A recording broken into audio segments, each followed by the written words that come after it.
Welcome to another St. Pete by Night production. The following is rated for mature audiences and may contain graphic themes that will be distressing to some viewers. As always, we recommend you ensure the safety and well-being of yourself and those around you at all times. Viewer discretion is advised.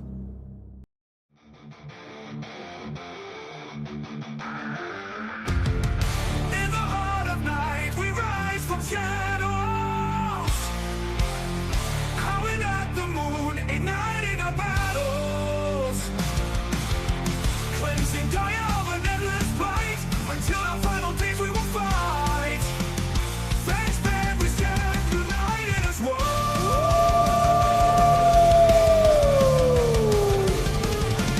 Evil spirits lurking with horror and dread.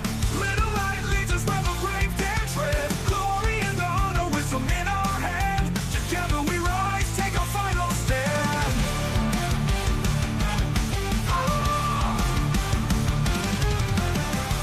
Everywhere we run, the wind is at our back.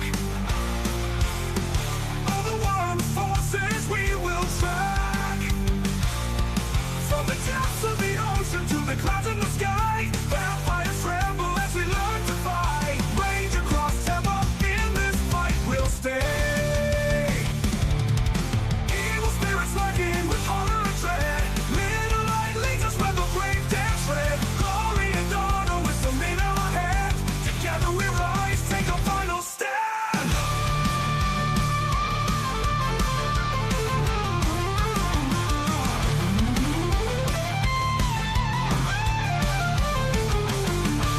Rage across Tampa, in this fight we'll stay. Everywhere with the pack, let the night be our guide.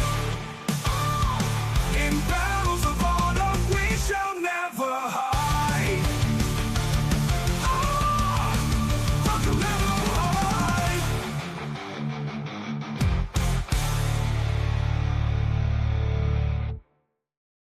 Good evening and welcome to the St. Pete by Night Entertainment Network. St. Petersburg by Night is an online World of Darkness role-playing community originated in St. Petersburg, Florida, but now spread to the world at large. My name is Kent, also known as Kent on all social media, and I will be your storyteller tonight.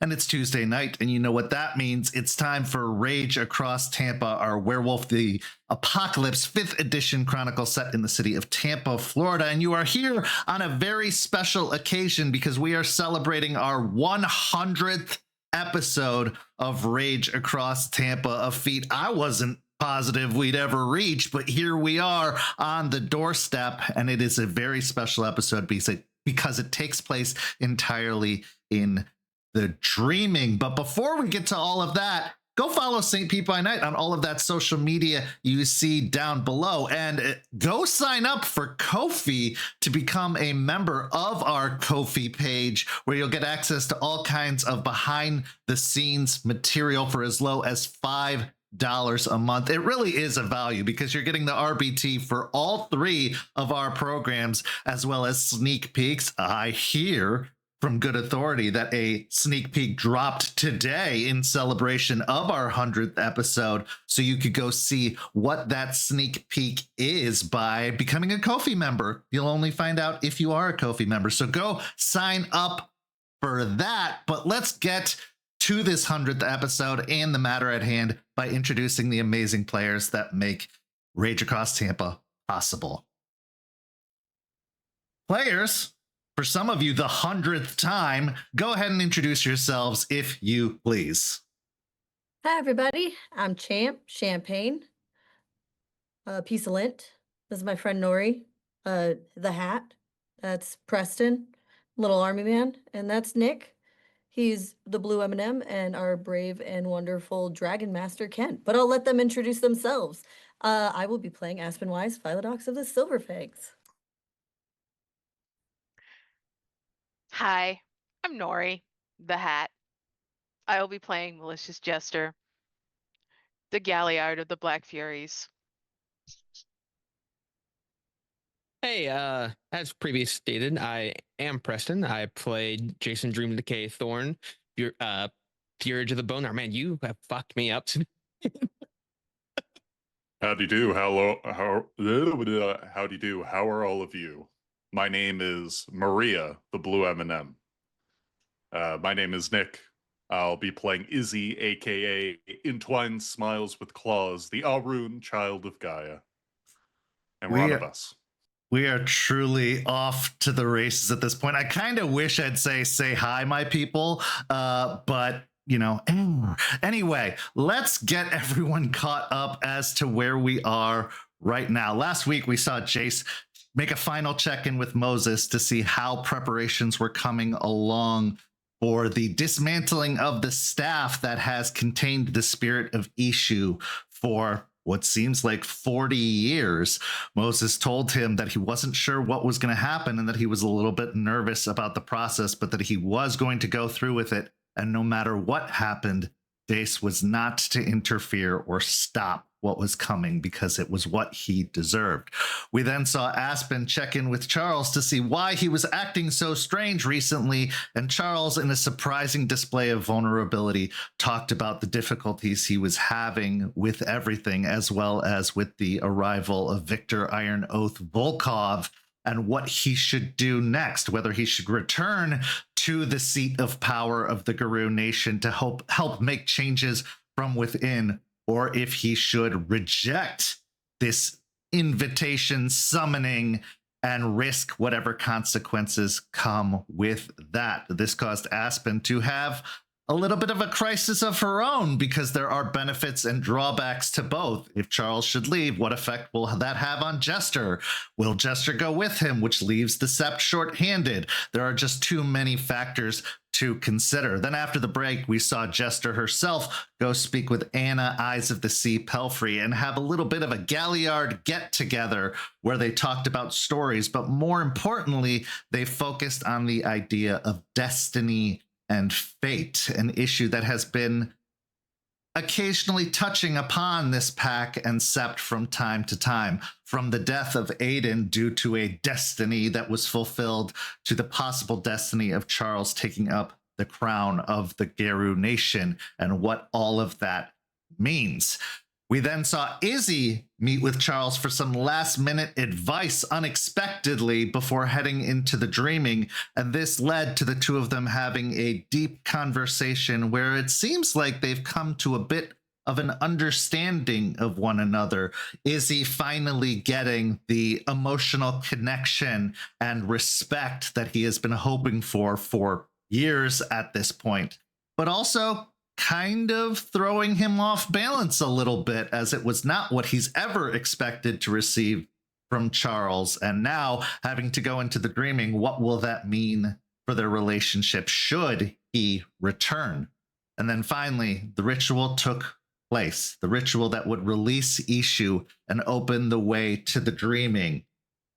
What happened next was especially unexpected as the cairn started to actually take part in the ritual itself, warping and manifesting, the energies helping combine together to make this rite possible. And then with an explosion, the staff was destroyed, and seemingly with it, Moses as well, as he disappeared with the explosion of the staff, leaving only the entity known as Ishu in his place. Ishu then opened the way to the dreaming, sending the pack forward, where they seemingly lost consciousness, but when they awoke, they found themselves in the ever-looming forest that was the dreaming, at the feet of a very, very unexpected ally, Ravi, who seems to have returned seemingly from the dead and is there to greet them in the dreaming. So, that all being said, let's pick up where we left off.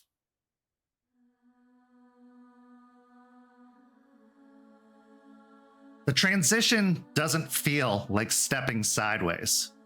It feels like being misremembered. The world peels back, not like a curtain, but like layers of paint scraped away. Colors bleed, shapes soften, edges lose their certainty. For a moment, you are not entirely sure where your body ends and where your thoughts begin. Your rage stirs and the world reacts. The ground beneath you ripples like disturbed ink. Your breath becomes visible, not as mist, but as words that dissolve before they can be read. When the transition settles, you are somewhere else. Not a place, a feeling pretending to be a place. In front of you stands a man, maybe around 5.5, 6 feet tall, with very, very kind of ethereal dark skin, wearing what looks like a sash over his shoulder, almost a toga-esque feature, with long pointed ears and very almost alien features, very sharp nose and cheekbones. Now, one of you recognizes this individual, having been to the Dreaming before and seen them in their natural form. But to the rest of you, this is a stranger. But as he addresses you with a familiarity that seems unusual and foreign. For this is not Ishu, who you have dealt with previously. Ishu bearing the long pointed hat of red and black. No, this is someone entirely different, but still very comfortable with your presence here in the Dreaming. With all that being said, the scene is yours. Jace is going to run up to him and just immediately beelining it for him and like wraps him up and picks him up and then sets him down, grabs his shoulders, just making sure like, I'm going to kill you again and again and again and again. Why? What do you mean? Because you're supposed to be dead. And now you're here. That's news to me. Do you Hey, Jason. What? You know this guy? Not to rain on another reunion, it seems, but we were told a lot of things might happen in the Dreaming that might draw us off the path. He'll let go of his shoulders and look back. Yeah. Old friend. Ravi, everyone. He waves a long-fingered hand to all of you, almost sheepishly. Welcome to the Dreaming, everyone.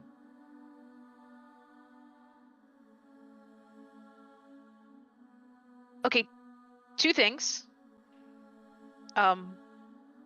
One, what you said earlier to him. And 2, I thought he was blonde and small and much younger. Much younger. Yeah. Here he'll gesture. Looks like this. The body he inhabited previously was the teenage child. Perhaps I can explain. My spirit has been reborn many times, in many different shapes and forms, on the place you call home. But this is what I normally look like. This is my true form, here in the Dreaming. It's complicated, I'm sure, and seemingly hard to grasp, but I am here on behalf of my father, Ishu, to be your guide for the journey you wish to take to recover the spirit known as Turtle. Look, Now there's... Jace, What? come here. He'll look to Ravi for a second and kind of like shuffle a little bit, then walk over. Yeah. Izzy has a point. Are you sure this is him and not a trick?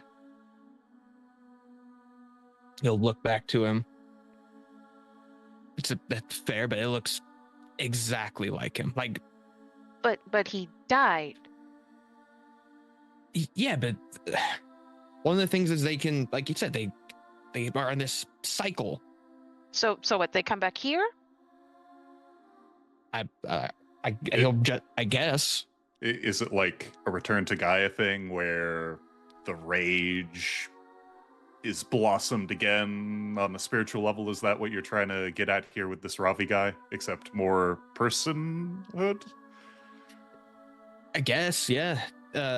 They go through this cycle of life, I guess. Although sometimes they don't remember, but the older you are, there's a chance where you can remember your previous lives. Okay. Not always. Where you'll look back towards right. Ravi, do you remember any of us? You have any recollection of who we are? Of course. You were the ones who helped guide me and the refugees and escape the threat of the satyr at Piney Point.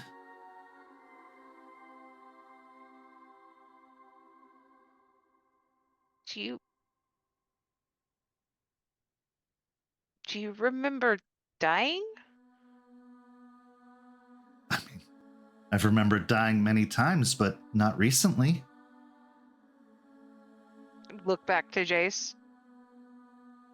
Do you still move back and forth? Are you still Yes. look at Jester, a young blonde boy? Yes. I mean, I inhabit that form, but here, obviously not.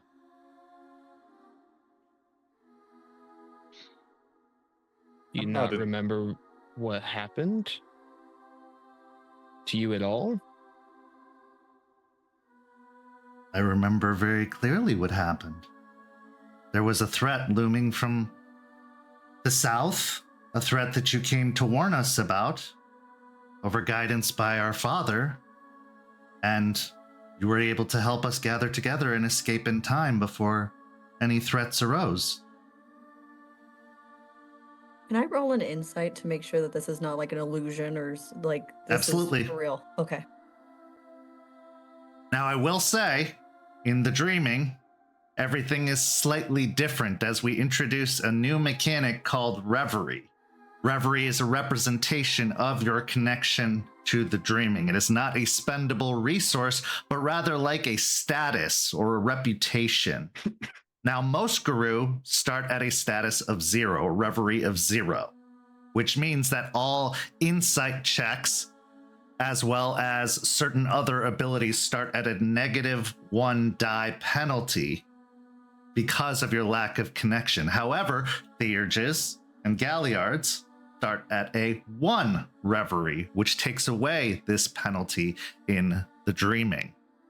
So, Aspen, as you make your wits and insight roll, struggling to comprehend, do so at a -1. Okay. Could I also argue for a resolve and insight roll since all of this is kind of strange and trying to figure out what? Absolutely. Okay.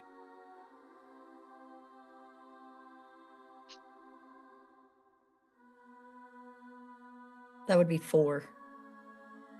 With 4 successes, as you're studying this individual, watching them very carefully, trying to pick at their words and to dig beyond the truth, Ravi is very much here and is very much telling the truth. And as you let his words settle in, all of you feel a strange conflict in your mind as a story begins to write itself in your memory. What he's saying, as he's saying it, you're starting to remember as truth, as fact. But you also remember the reality you lived, you experienced, where Ravi died, where the bunker was destroyed. A conflict in realities has started to occur in your mind, because in one reality, Ishu was never trapped. Ishu, in fact, came to you in a dream, Jace, asking you for your assistance in helping guide his children out of the city. And you remember doing it. But you also remember being too late.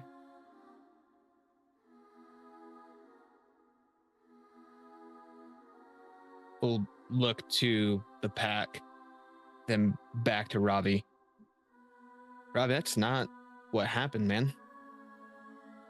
The bunker was attacked. A bunch of you died. Some of you were captured and taken. You had a piece of rebar shoved through you. Well, that sounds unpleasant. But Sarah, I don't recall this at all. Now, the dreaming does have a tendency to play tricks on the mind, and the process can be very confusing, but no, there was no bunker. You came and you sought us out individually and brought us together as a group and sent us away to, what was it? Ohio.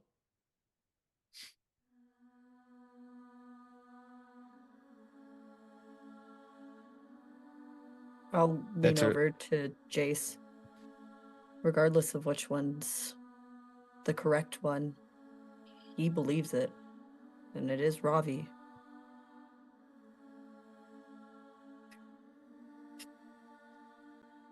That's not the same though. That's not what happened. But isn't it? I- Why am I I don't- remembering both? Eliza looks towards all of you. Yes, she is also here, and she has a slightly confused look on her face, but then a realization crosses as she says, I think I know what might be occurring. With the releasing of the spirit and that paradox that Moses had spoken of, we are living in two realities at the same time. One, where we recall Ishu being trapped and everything that came because of that. And another reality where Ishu was never trapped. Ravi is very much here and very much real, but it's a version from a completely different reality. In that reality, he never died because Ishu was there to assist, was not trapped, was not kept away from his children. Why do we remember both? Because in a way, you experienced both. Paradox can only affect so much, and as Guru, we have a certain... We're connected to something different by being connected to Gaia. We remember it because the reality is that it happened. It occurred as it should. Reality has been set correct because the magic never took place, but we experience the other and our brain holds on to these memories, our mind.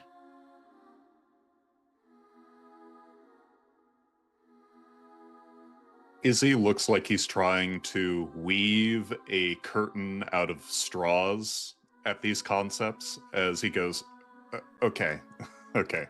So, I don't know this Ravi. Even I'm getting this weird thing in my head. Listen, I don't know what's true or not here. We were told it's going to mess with our heads. What we need to know is where's Turtle and where we're going, right? Can we trust this Ravi to lead us? Whether or not he's real. And are you okay, Jason? I'll be fine. Izzy gives a shoulder pat. Ravi holds a hand to his heart and gives a deep bow. I must apologize. This place can be very confusing, and yes, it will play tricks on your mind if you let it, but there is some very important things that you need to know coming here. As Guru, you rely a great deal on your strength, your power. This place doesn't care how strong you are. It cares if you mean something. You are strangers in a strange land, and in a way, it doesn't want you here. But you can earn your place here by proving your worth, not in conflict and battle, but in purpose and being. I know what it is you seek, and I know how to find it. But our ability to do so, our success in doing so, relies on your certainty of self and what makes you important, what makes you part of the story.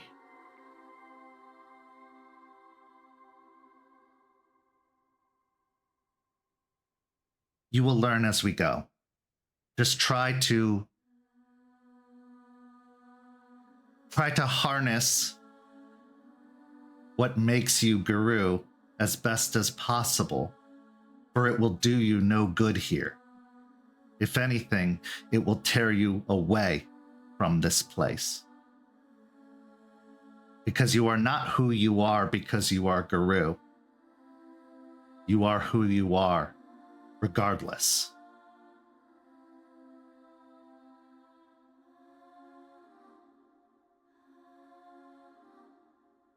That makes some sense, I think.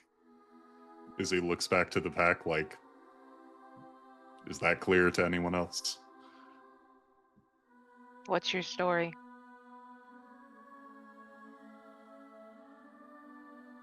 Hold on to what your story is. Yes. Because there are beings here that will try to take that story from you. This is a place of dreams, and dreams can often turn to nightmares, if not managed correctly. It will unweave the fabric of who you are and your importance if you allow it to.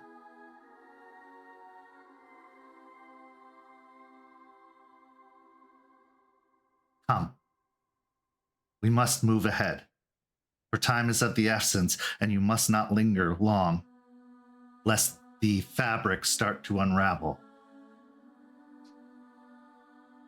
And he turns and starts shuffling down what looks to be a standard dirt road in the forest. But this forest is very alien. It almost seems like it breathes as you move, not wind moving through the trees, but almost like the trees are inhaling and exhaling. On the wind, you can hear some of the most ethereal sounds, like the jingling of chimes in the air, whispers on the wind. It's unlike any forest you've been before, and you've seen some strange things at the cairn that you live at. But this is unlike anything like that. And even to you, Jace, the dreaming seems different as opposed to your last experience with it. Whatever changed a lot, and changed it dramatically. I'm gonna be eyeing the trees and vegetation nervously and kind of just rub my fingers against the bracelet as I'm just vigilantly watching them.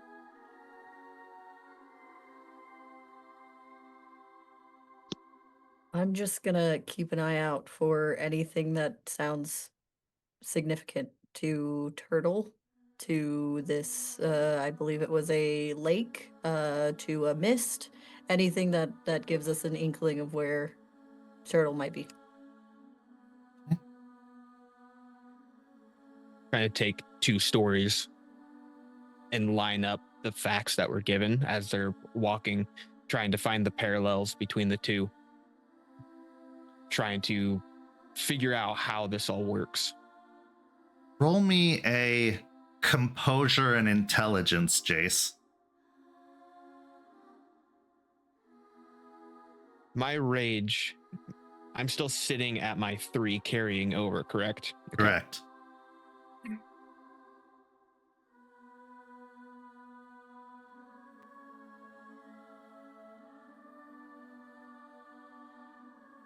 Four. as you're parceling through these two memories that seem to collide with one another, there are some connections that are taking place, some things that are consistent in both stories coming together. You were close to Ravi. You viewed him as someone that you cared for very deeply, someone you felt very protective of.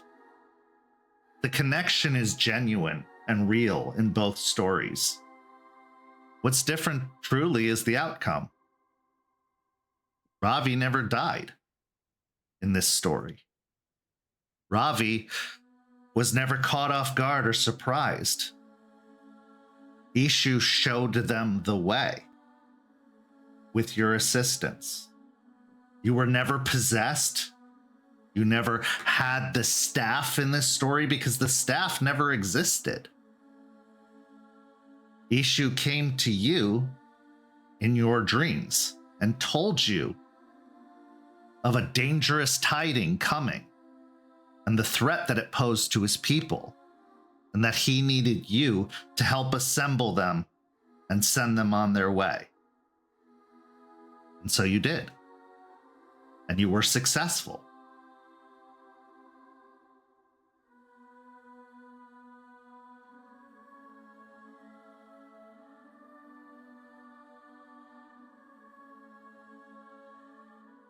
It's still scattered.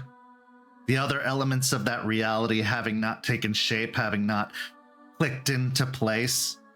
And something tells you that it's going to take a long time, or at least some time, to understand what reality truly is at your home. Because if this changed, what else did?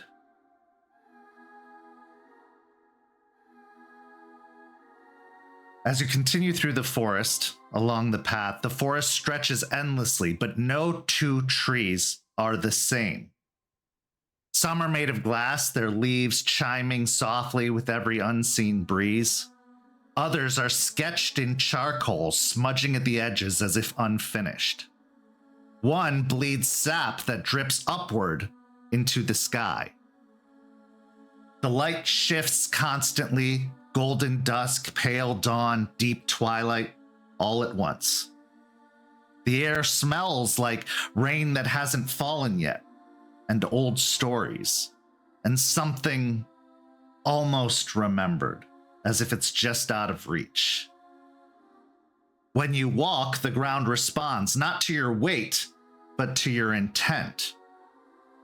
And somewhere just beneath everything is the sense that this place is watching you try to understand it. Because of the uncertainty you're currently feeling, the ground feels soft, almost hollow underneath, that you have to take the softest of footfalls as you walk for fear that the ground is just going to give way beneath you and collapse. But not collapse in the way quicksand might, but collapse into nothingness. So with that being said, I'd like everyone to make me a dexterity and athletics roll to stay light on their feet, moving carefully along this path. What are our rages at? Well, Jace is at a rage 3. I believe the rest of you were at a rage 1 when you came into the dreaming originally. Yeah. I remember being put at a rage 3 for the conversation with Charles. I don't know if that went away. Then I would say your rage 3 persists. Okay. Actually, we can split the difference, make it a rage 2, because the conversation with Charles did go well. So I think some of that rage has subsisted.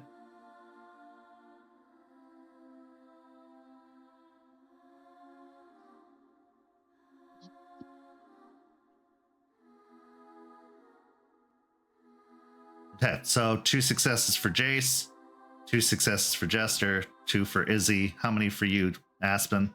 Big fat 0. Okay. So as you are walking, feeling this ground almost breaking away beneath your feet with each step, the 3 of you are able to stay light enough on your feet to continue forward.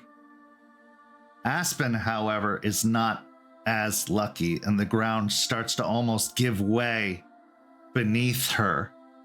But in a flash of motion, Ravi is there to grab her by the wrist and pull her out of this sinkhole that seems to be forming. Be certain. Be strong. Don't try to understand this place. Try to let this place understand you.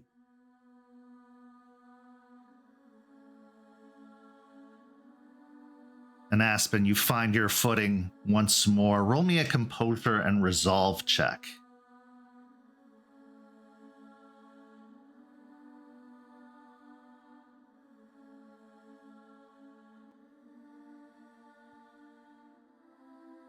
Four.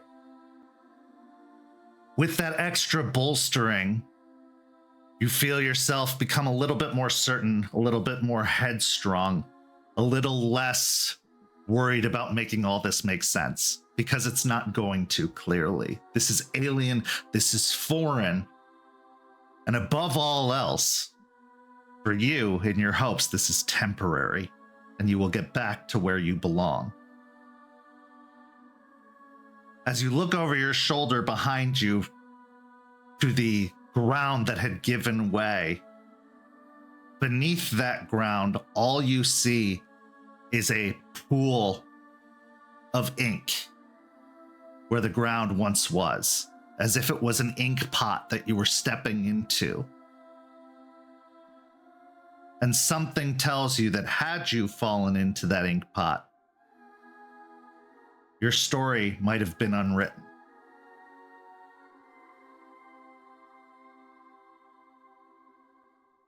As you continue forward,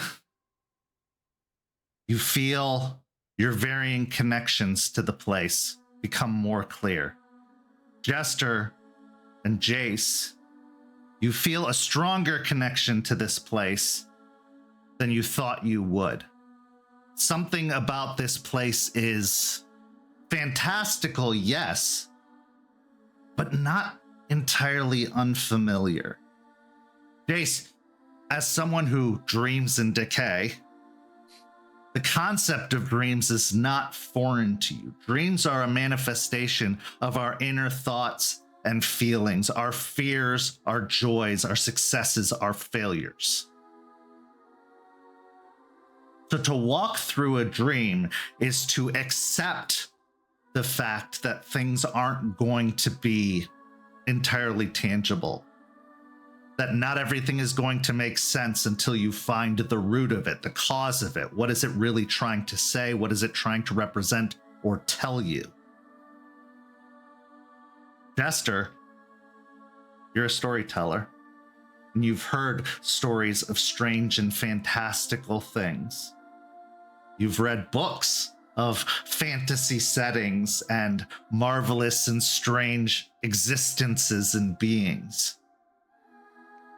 The dreaming, as it seems to you, is just a story told by many, many, many authors. A story taken shape into this semi-reality. But where do you fit in that story? What character are you in the story? Because you are a stranger in a strange land. A visitor to a place that you don't belong and haven't belonged since you were a child. And truthfully, for you, that childhood was far more real than it should have been because of the struggles that you faced and the difficulties that you encountered. You were too grounded in reality to truly ever belong to a place like this. If you visited, maybe it was in times of need for an escape or stress, not because of the joy and wonder and innocence that comes from childhood. But understanding all of that, your foundation grows a little bit more firm, a little bit more certain.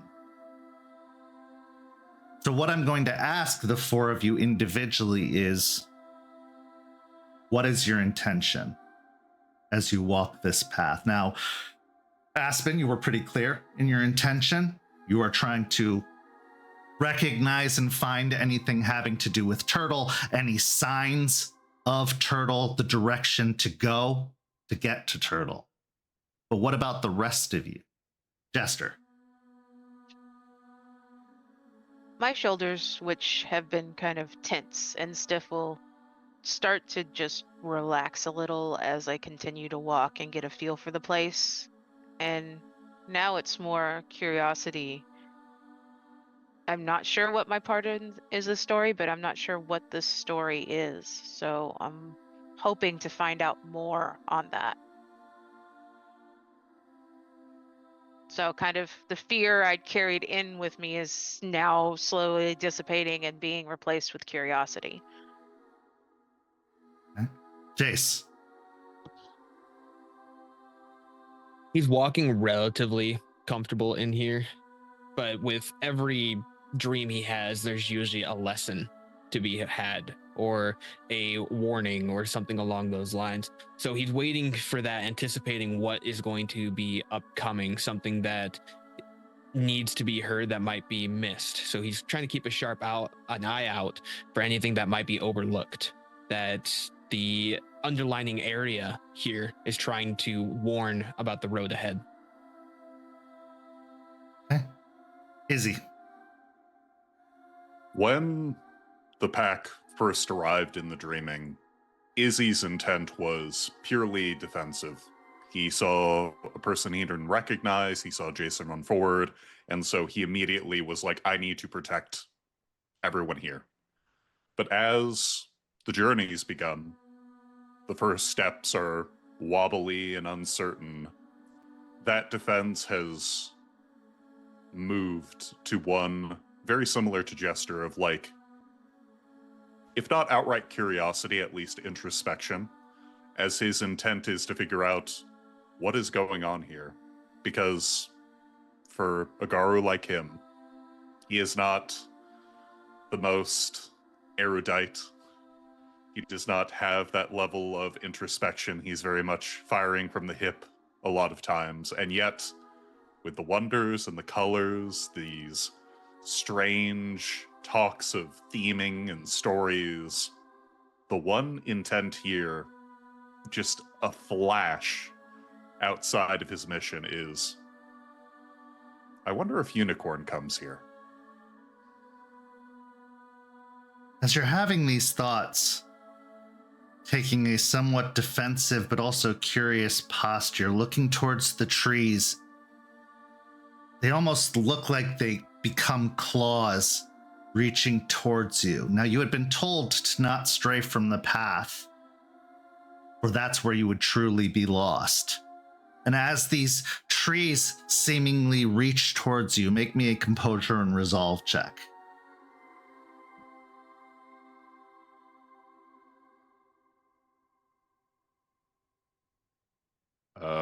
One.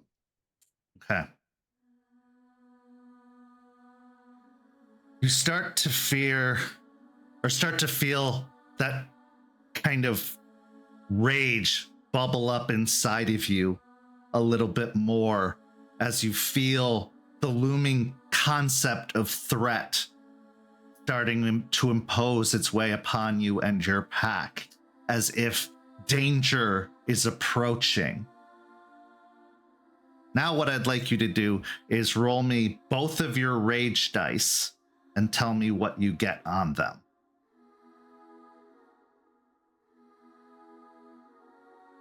Duality, a 1 and a 10. Okay. So, the 1 and the 10 will cancel each other out, meaning that your reverie will stay the same. You are at a strong 0. But Aspen, because of your 4 successes on composure and resolve, the acceptance of the foreign nature of this place is strong enough to raise your reverie to a 1. You feel a little bit more connected, a little bit more certain that this place isn't going to make sense, but you do. In front of you, the road, seemingly out of nowhere, breaks into several different paths. Because all of you have different intentions in this moment, the direction becomes less clear, less obvious. You hit a fork in the road that heads 3 different directions, and then there's the path going behind you, each direction seemingly representing a different intention in this moment. Because all of you want something different from this place right now. You're not all focused on a singular objective. Even though the objective was made clear, the purpose of being here was made clear, it's starting to become a little less certain as your focus starts to drift, as you start to get caught up in the features of this place.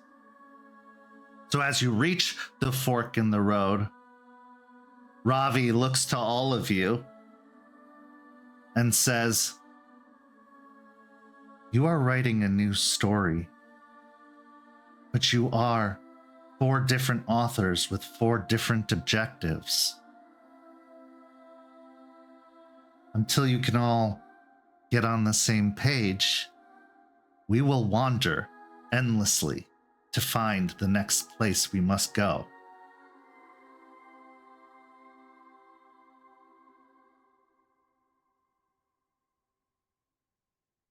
So we just have to say it?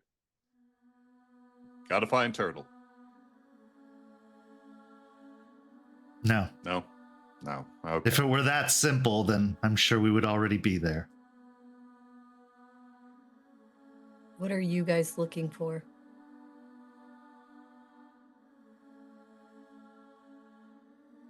Like right now? Or... I Here. mean... I don't even know what. Still feels a bit strange and definitely not safe, so I'm trying to keep everyone's safety in mind.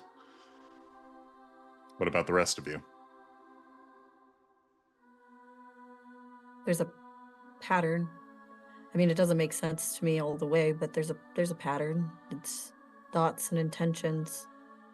So what are your intentions? Oh. I think I get it. Sorry, I was trying to figure out the story we were in and my place in it. This place is weird and was trying to figure it out. I need to focus. Trying to find a lesson here. That I kind of fell into an old habit when in my dreams there's usually a lesson or something behind it, so I started following that. Can I look at each path and see kind of what's down each of them? Sure. So roll me a wits and awareness.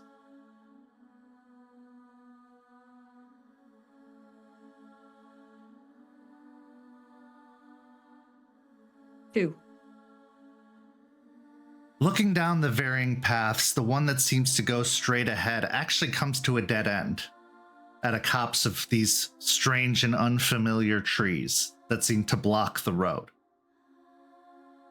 Another path seems to head into a clearing where the trees separate with winding hills and unfamiliar environments. The trees stop and pull back, and on one hillscape you see what looks to be a castle made of stone grown out of the ground. Behind you lies shadow, darkness, as if everything evaporates when you head that way, as if you're trying to escape the dream, trying to dismiss the idea of all of this. And then another path just continues onward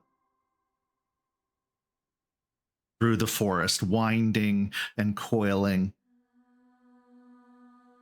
disappearing from sight as it twists into the trees.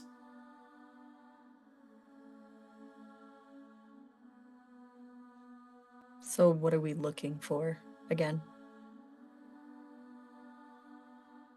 Turtle. Trying to get to Turtle. I'm going to try to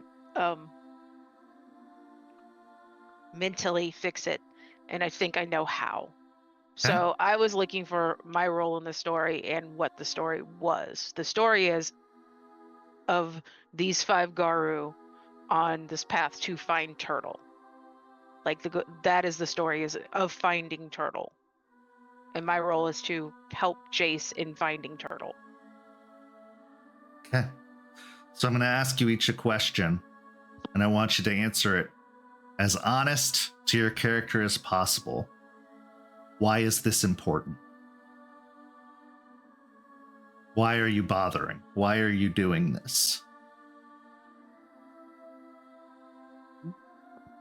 Aspen, we'll start with you. To her, it's not the whimsy or the esoteric of bringing back a lost spirit and bringing back a whole tribe. It is the weight of responsibility of building a new nation and what this could mean for the Guru culture and the new nation and how it could build them back together. And also desperately wanting to get in and out as quickly as possible because there are threats looming, and I'm not there to protect the cairn and the rest of the sept right now. So I just want to get in and get them. There will be goals and rewards later, but I need to get back to protect my sept. Jester. Gaia's dying. The world is dying. Bringing back Turtle, like bringing back White Bat, is, in my mind, helping Gaia. Bringing more allies back, bringing hope back that not all is lost. Jace. For him, it's someone that's been lost for a long time, and it's someone who did a lot to stop a great and powerful evil from moving forward. And he would do it for almost anyone that's lost. He would try and find them and bring them back home. And Turtle is very lost and trapped where they're at. And he made a promise that he would do what he can to get them out to Turtle. And so he's going to fulfill his promise. Okay. Izzy. On the surface, Izzy's intent flicks with the wind. At times, it's the grand narrative of protecting Gaia or some deep-seated part of his history that motivates him to do this. And yet, the deeper and deeper into that reasoning, he truly believes that he does not have the necessary strength and skill to do it alone, or to even understand what he's doing. And that the people next to him right now need him. And that is the reason he is here. Okay. So I am going to ask for a variety of roles tailored specifically to your varying intentions in this moment. Aspen, I need a charisma and leadership. Beauty does not count, favor does not count. And I don't have the penalty anymore. You do not have the penalty anymore. You've gained a little bit more solid feeling. Jester, I need an intelligence and performance. Jace, I need an intelligence and occult. And Izzy, I need a wits and survival.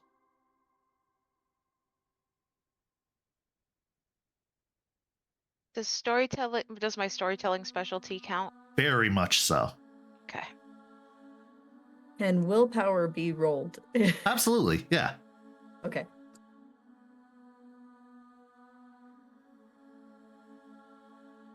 That is a brutal outcome.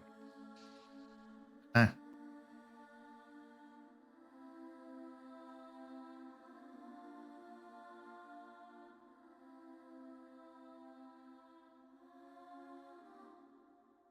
5 with a crit.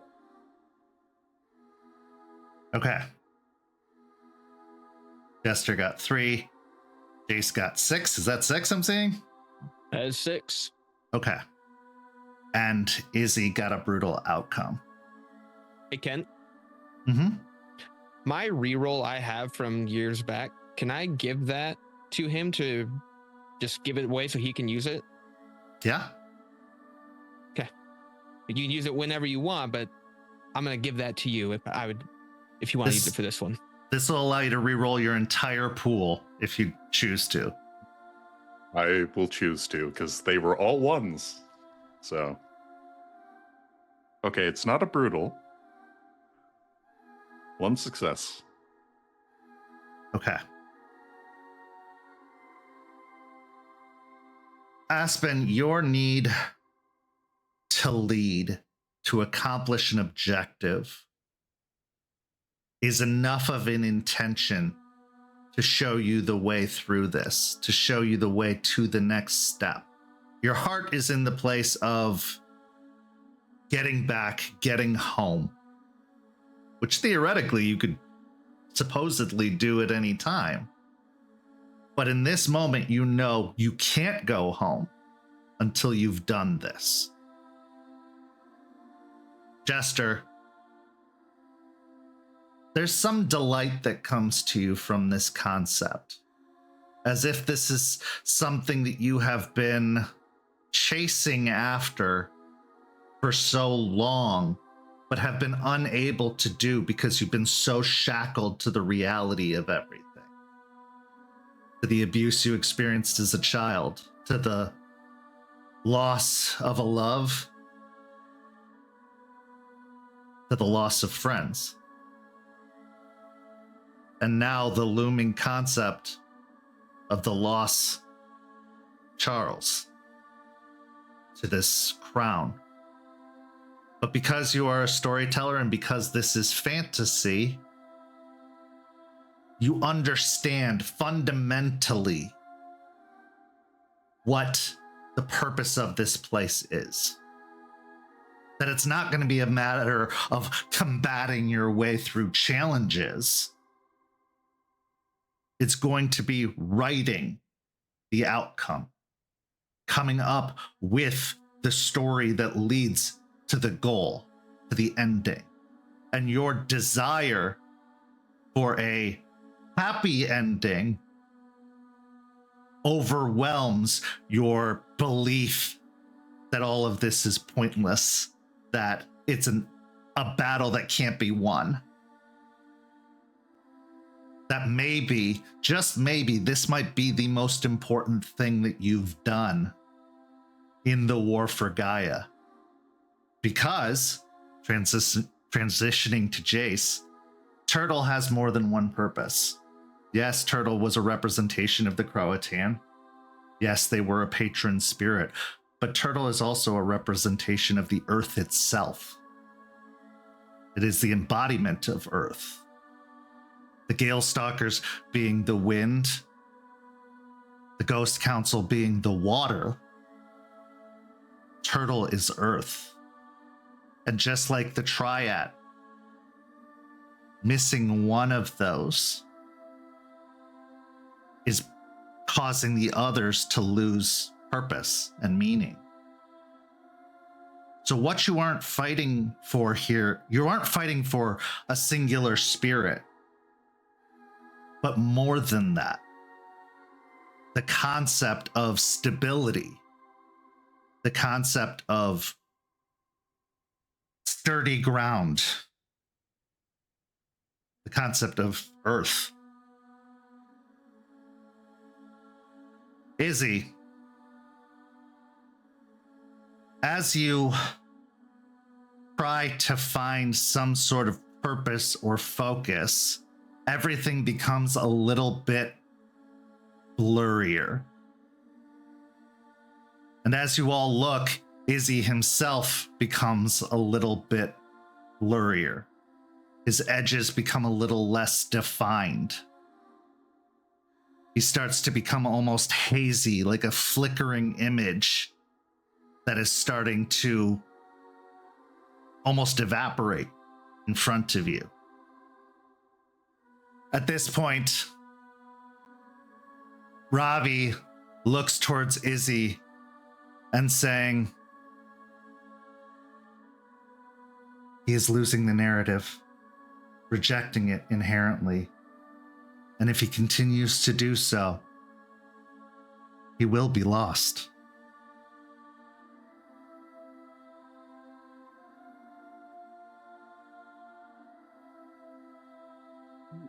Now, with your massive amount of successes on the occult roll, Jace, I am going to tell you how you can resolve a situation like this, how you can restabilize. You can invoke the memory of a touchstone. Another character can intervene by bringing them back to the present, convincing them of purpose, giving them the narrative effectively. Or the whole narrative can shift. You can shift to either match him in his narrative, or you can shift the purpose of why you're all here.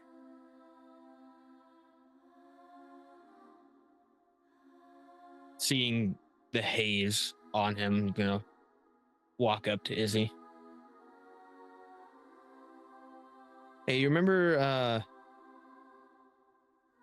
back in the echoing roots, going through the Umbra there? Remember those times? Yeah. Yeah? Jason, Okay. what are you doing here? So let me... Walking around with Kat. Do you remember going on those fun little adventures, those walks, learning about the Umbra, and then the weird things that dwell within? Well, she talked at me about the Umbra. I don't know if I learned anything. Well, I'm sure you learned some. You are an elder now, right? You're a big old man. Yeah, I guess. I hate it. Don't ask me questions about the Umbra. Sorry, I just felt out of sorts there. What are we doing? So this place that we're in, the purpose of going through the Umbra was to get the knowledge, understand it. Purpose here is we need to restore balance back home. Right? Right. So your job, Mr. Big Macho Guy, is to make sure that things like that happen, right? That the mission gets completed. Yeah. So just like you did for us back then, need you to do that now. Then focus on that. Thus moving forward, restoring the things that we've lost. And you'll look to the pack, making sure that everyone here gets in and out. First in, last out. I think we're all jumping at the same time on this one, but yes. With the mention of Kat, what do you think of, Izzy? What is your fondest thought? Or what's the first thought that springs to mind when you think of the Theurge Kat from back home? Of the primary pack for the Echoing Roots, I think Kat might have been like the third pack member he had the most experience with.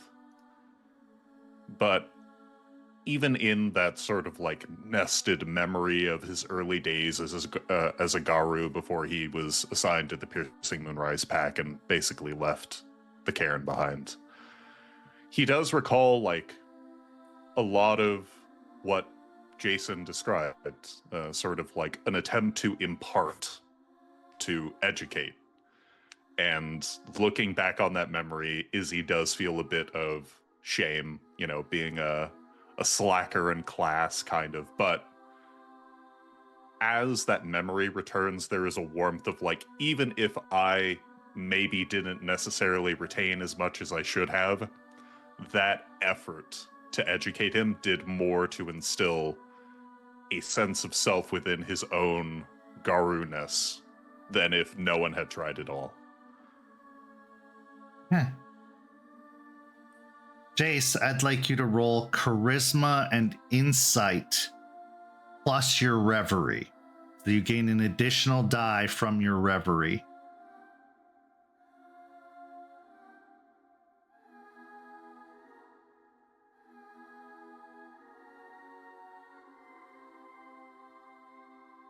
Spend a will. Okay.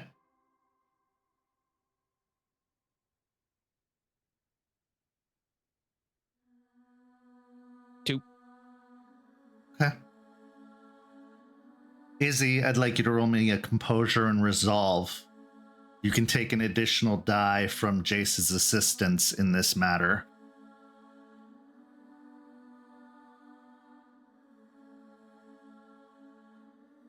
Well, that is unfortunately another brutal. Okay. I don't know if the verbs and adverbs might. Yeah, tell me what you got. So, as a child of unicorn and an Arun, my adverbs are bluntly, courageously, relentlessly, and discern, discover, heal. I will say in this particular instance, courageously heal will apply. So the almost foggy edges, the blurry edges of Izzy come into a more sharp relief once more, restoring to themselves as he takes his physical form once more. As emboldened by purpose, he snaps back to the present situation. Not drifting, not falling, not losing the narrative. Izzy, your purpose here is to, yes, find Turtle. But to do so, you must protect the Seekers. As that happens, two of the paths dissipate. One of them going towards the castle. It's covered once more by trees. The other going further into the forest, twisting and getting lost in the trees, dissipates. And Jester and Jace, you know that had you taken that right path, you would have found yourself right back here again, and again, and again. That was the path of going over and over, repeating the same action again and again and again. The only path that remains is the path forward that dead ends at the trees.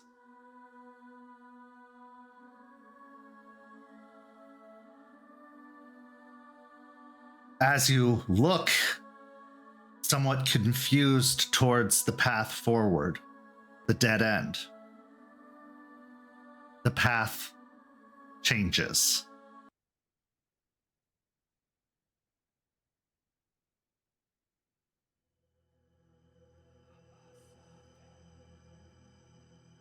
A clearing opens, though you don't remember walking into it. They are already there. Figures of impossible variety. A knight with no face beneath their helm. A fox wearing a crown too large for its head.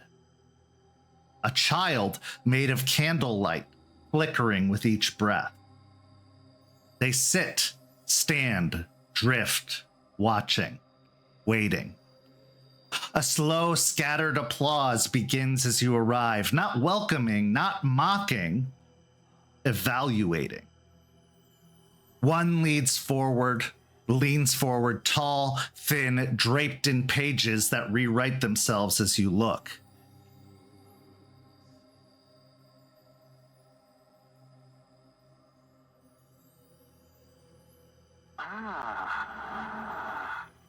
The old stories come to argue. They still matter. It says softly. The applause stops. The silence that follows is heavier than any roar. Ravi knows them and steps forward casually. Careful, he mutters to you. This lot feeds on bad performances. He then says louder, don't mind them. Half of these stories were terrible the first time around. A few in the court hiss. One laughs. The tension shifts.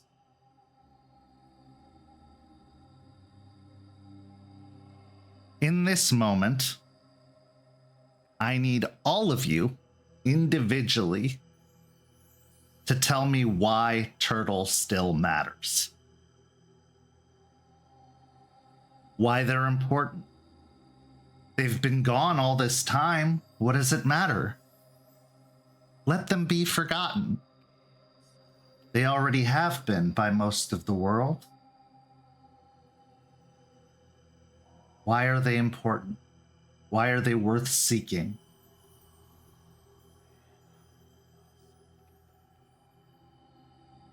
Whoever wishes to go first may do so. The aspen turtle is important because it's a beacon of hope for the future. Don't tell me, tell them. Okay. Then she will step forward, very uncomfortable, not enjoying the idea of people potentially eating bad performances. But she'll step forward and she'll look back at Jester.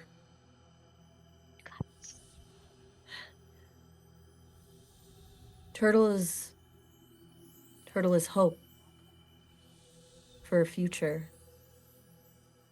Turtle is something that could bring all of us together. An idea that the old, the broken, can be fixed, can be brought back, and become something better, and thrive again. It's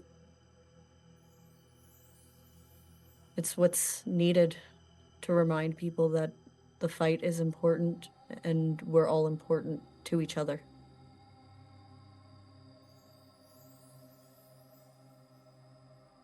Why Turtle?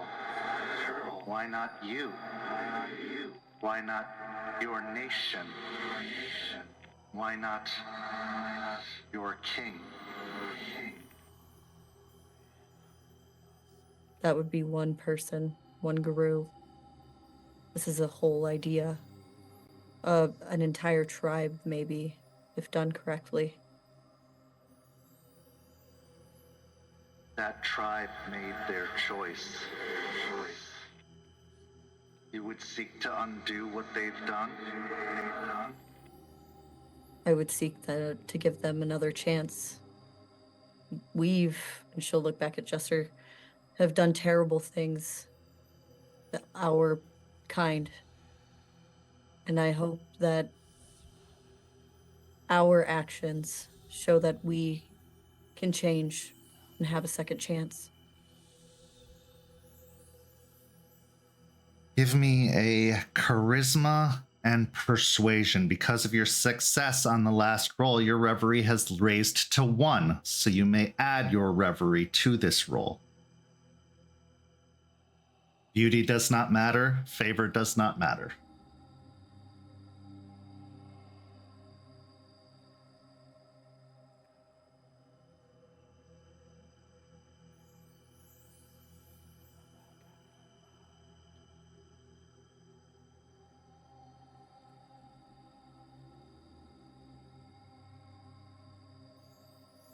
5.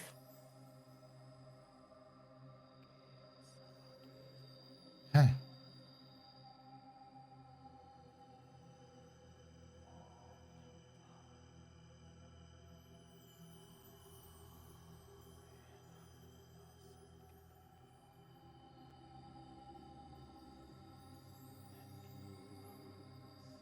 The crowd,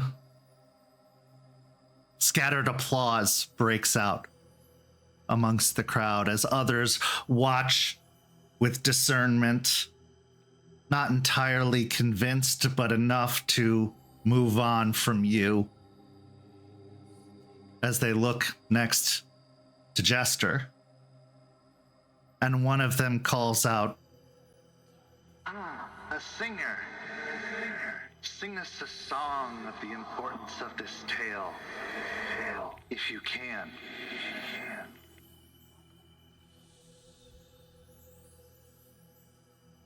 I'll step forward.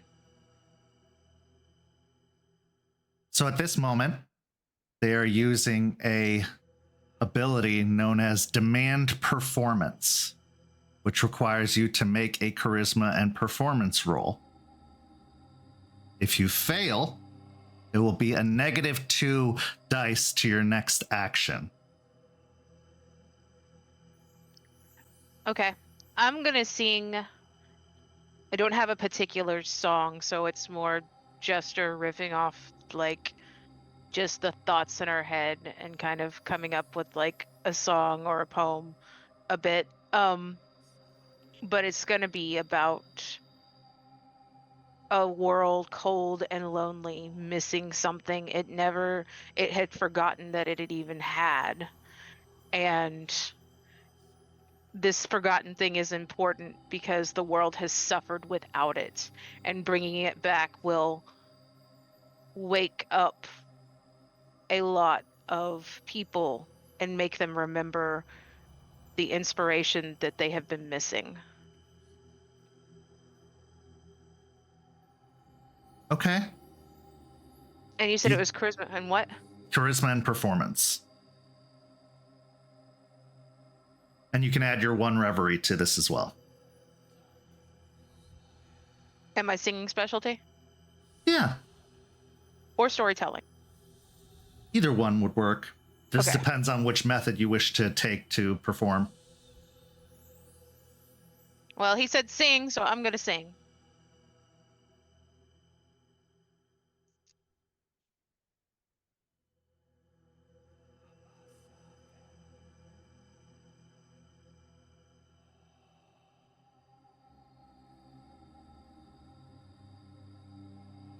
Six with a crit. Okay. As your song finishes, the last notes of it dying off, again, applause breaks out amidst the crowd. You may gain 1 reverie as they take in your performance. They then look towards Jace and they say,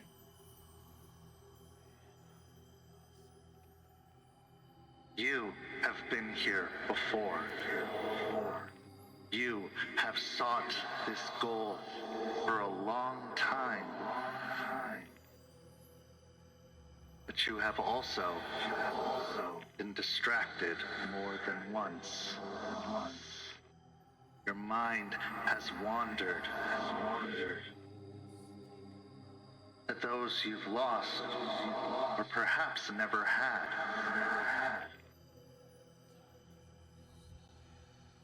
Are you resolute in your purpose, in your goal, in your mission?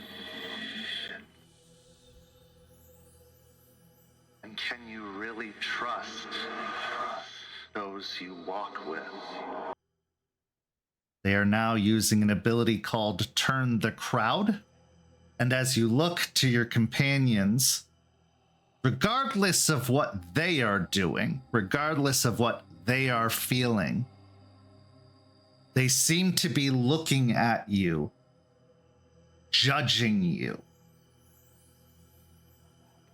I'd like you to respond in kind to the crowd, and then I want you to make a composure and resolve check. However, because you have your companions seemingly working against you in this instance, you will do so at a -2 dice.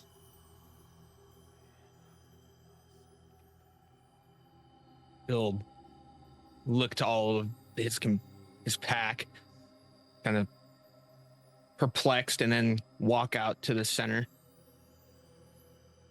I understand that the purpose of this is some form of entertainment, and it's hard to follow up the two that have already gone. But to your initial questioning, my determination is ironclad. The reason on why I'm here is to move forward and keep a promise. Yes, I have lost a lot, and now I have these new memories of things that I haven't lost, which gives me some form of happiness, but my reality is still fixed. It's still there. But if anything, it drives me further. What about the wall of stone? What about the fallen friends? What about the lost?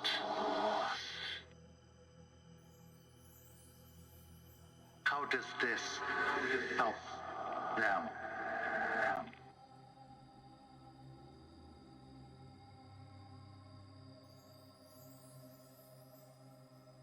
Their fight, everything that they put forth, getting to their end, in a way propels every group forward.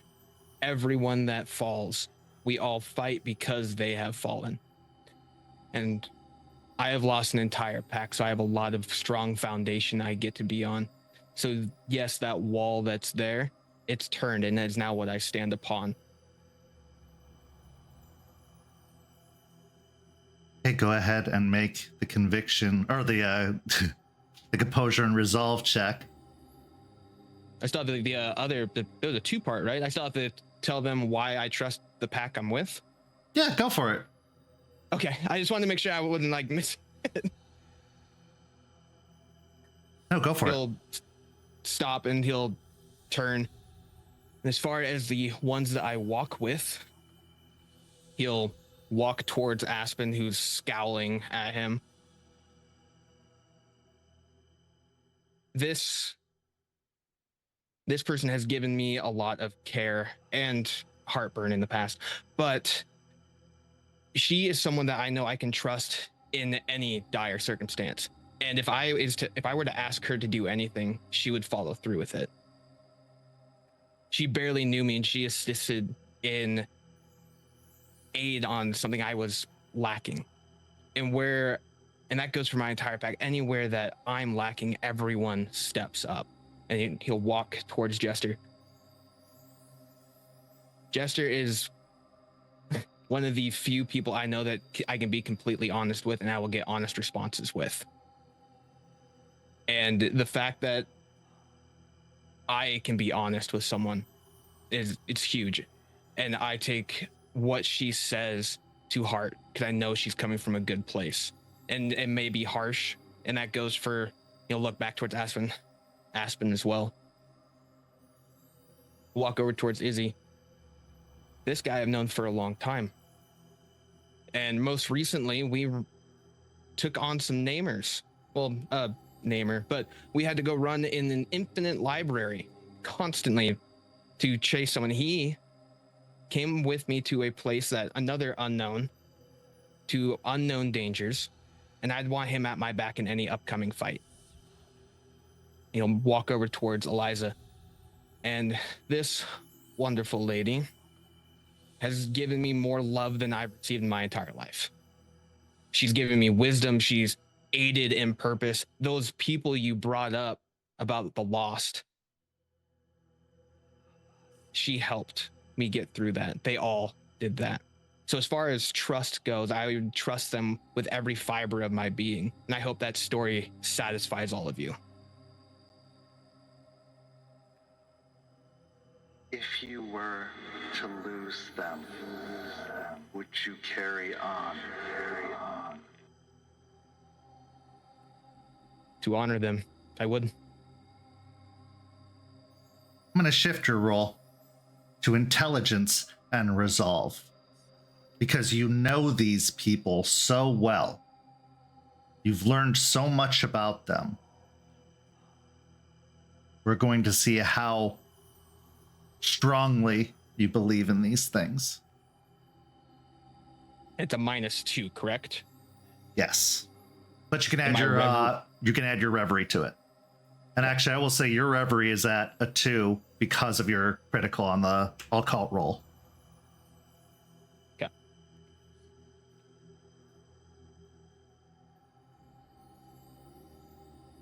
That's 5. Throughout the crowd, you hear of like revelation, realization.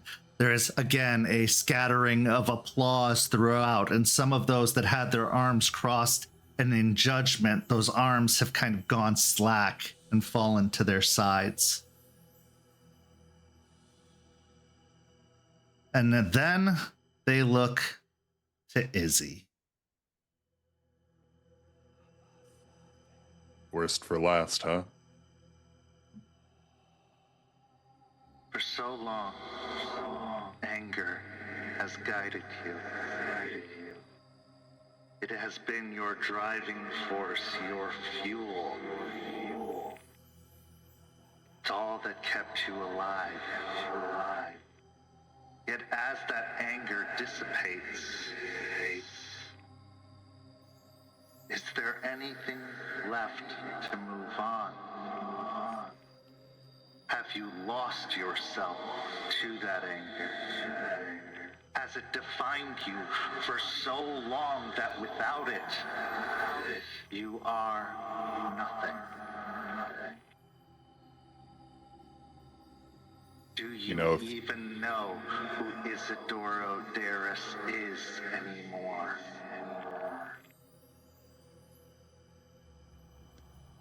You know, if you were to have asked me a little while ago, I probably wouldn't have an answer for you. Crowd, hey, my name's Izzy. Anger defines a lot about me. It's motivated me. Kept me alive, as you said. That I cannot deny. But to say that there would be nothing left, I am offended, sir and or madam. If you have words about that, I'll be happy to share with you the depths of my rage. But I am also very open to chatting with you at length about why life has found such wonderful meaning to me now. Ravi leans closer to you, Izzy, and says, "Careful, or else you'll see the hook beyond the bait." Right. Unfortunately, I'm not good with word games. So At this point, the crowd speaks, that ethereal echoing voice saying, You were prepared to end the story. Don't tell us that there was nothing left, or that there was anything left. What changed?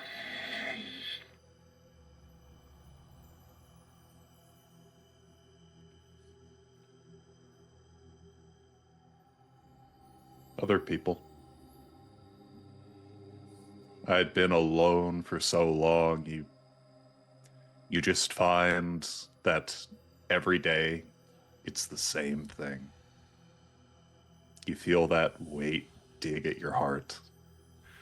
Your thoughts revolve around the same things, the same memories, the same pain. And then you meet a young kid who tells you to remember why you do what you do.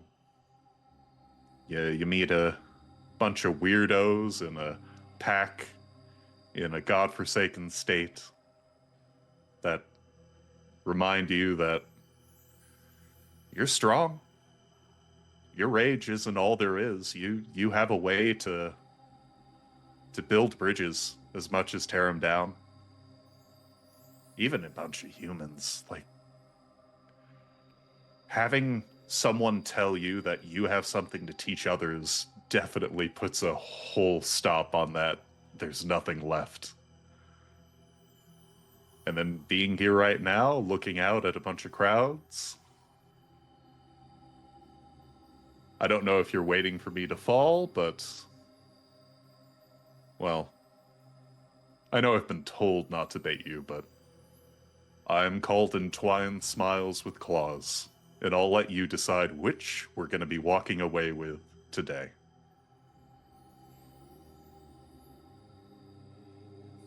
Izzy, I would like you to roll a strength and resolve.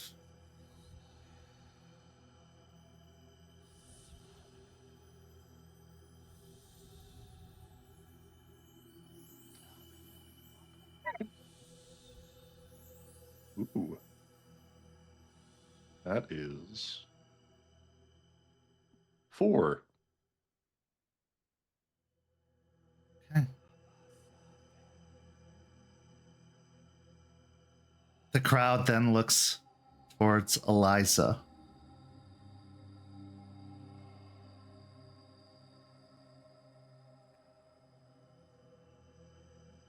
The past, the present. You are in conflict. For you do not see a future.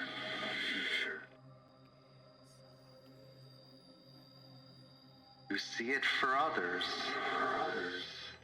but not yourself. If your story is to end, why not let it end here? Why not allow it all to be forgotten? Become nothingness. For with that end, there is no pain.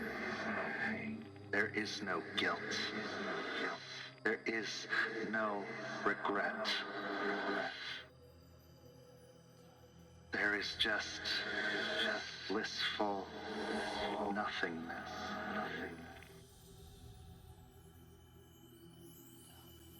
Why not spare them the hurt that's coming?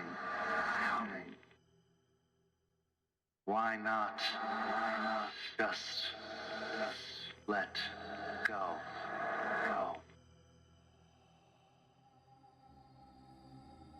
Eliza looks away from the crowd down towards the ground.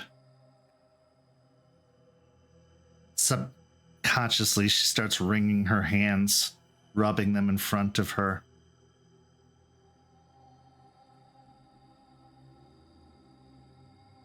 I have done many things in my life, but never has it ever been out of a sense of self-importance. Never has it been for glory or renown or reputation. Whether I'm remembered or not doesn't really matter, because I stand by what I've done. I stand by the choices I've made.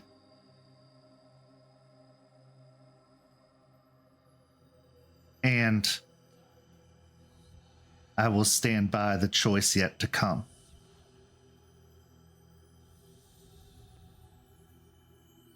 While I do not know what will happen, that is the beauty of the future. Is that it is a story to be written, not a story already written.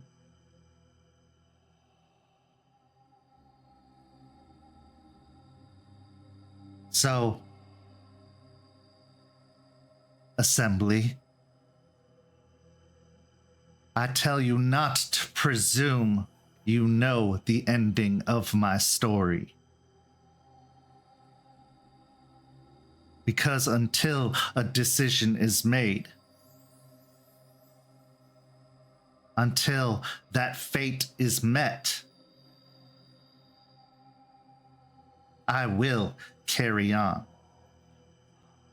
I will assist. I will guide.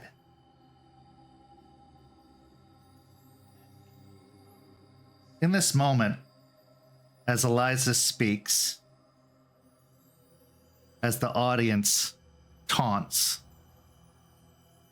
what is going through your minds?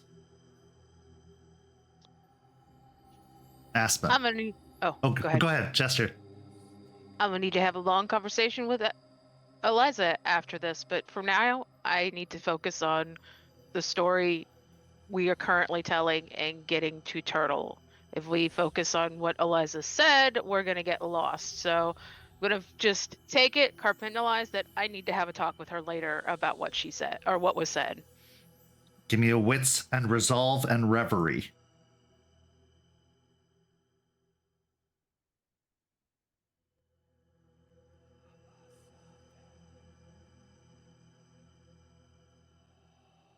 I got 4 successes. This attempt to distract, this attempt to change focus fails for you, Jester. Even if momentarily you found your thoughts drifting, you were able to pull them back in to the target, to the goal at hand, allowing whatever feelings might rise up from what was said to be shoved down and put away.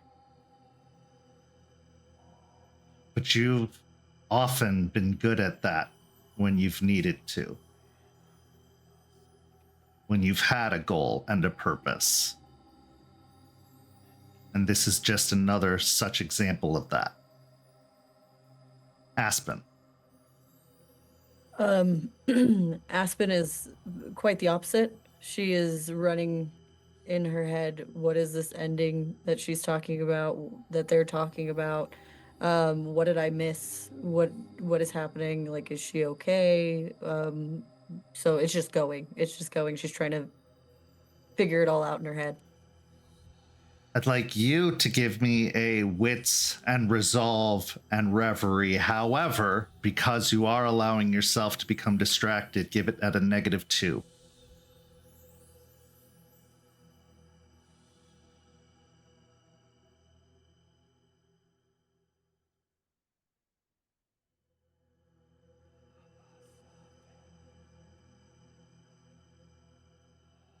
One. Okay. You will lose your point of reverie as you become distracted, as everything starts to become less focused, less clear, as your mind races on thoughts of the other, the outside, the consequences, what could be happening, what could they be talking about, someone who always needs to be in the know, someone who always has to be ahead, someone who logics everything. Where is the logic in what she said? What does she mean? You don't have enough information. You need it. So your connection weakens to the dreaming. Your grasp on where you're going, what you're focused on, what your purpose here is, becomes lessened. All that confusion tangling up in your mind. Jace. Jason and Eliza have had their jokes about like her being old and coming to an end, but and usually he just kicks it off to the side, makes a joke about it, but this one sounds different. There's something that she's keeping, and there's that itch that he has on someone having something that this secret. I'm like, what's going on? This is not her normal tone. There's something else going on here. And he's now trying to figure out past conversations, trying to weed out what that secret could be. I'd like you to give me a wits and resolve as well at a -2. Maybe balance because of my reverie too? Oh, yes. Yeah. You just lose your reverie in that roll then. Just roll your wits and resolve then. Yeah.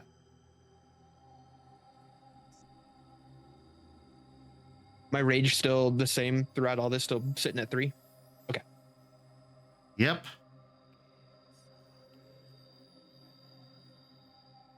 Three. While your mind wants to go there, while it wants to dig up the past, to dig up every conversation, to analyze, you know, that's the test. That's what they're trying to do. They're trying to change the narrative. They're trying to change the story, and you can't allow that to happen. You know, based off of that previous occult rule, that everything here is trying to show you how unimportant this task is. To show you that Turtle isn't a priority for you. Everything else is. And to give up this story and let Turtle be forgotten. So as that all comes flooding back to you, you sharpen your focus once more. You know you can deal with that after. You know you can figure that out. But without accomplishing this, it won't even matter what that is. It won't even matter that ending. So your reverie can stay the same. And Izzy. Izzy's sort of the wild man out. Just, he does not have as close of a relationship with Eliza as the rest of the pack. He is not as aware of her history, and so he probably catches on that, like, oh, she's saying something of import, but a lot of the minutia is just sort of gone from his analysis as he hears this, you know, grand end, this final choice as like, oh, obviously, Agara would make a terminal choice, especially with advanced age and the protection of Gaia.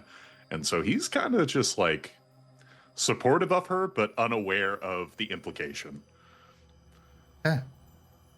So I'd like you to make a wits and resolve as well. However, I'm going to give you a bonus 2 dice because of the lack of import to you about this.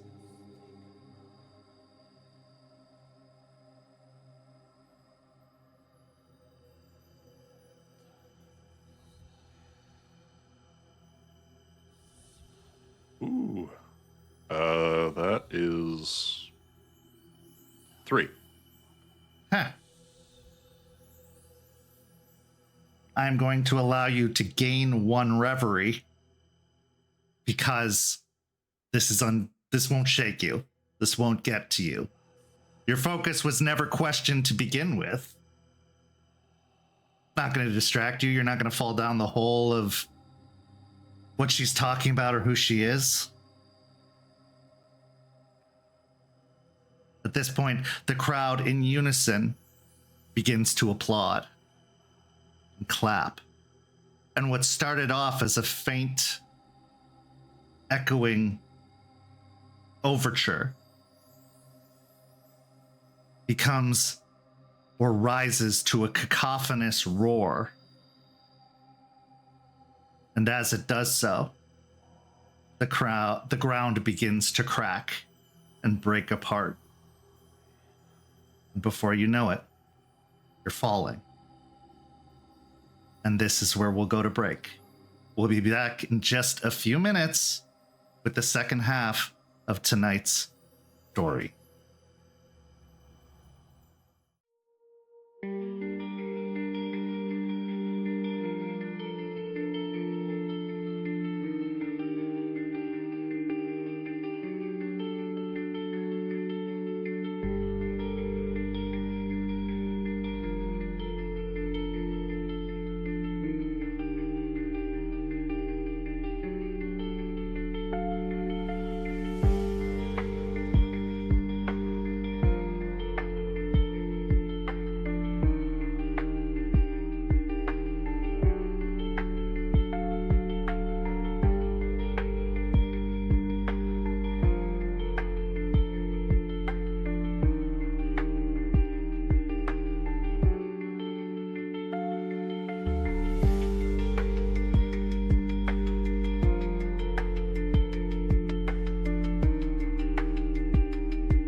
Welcome back.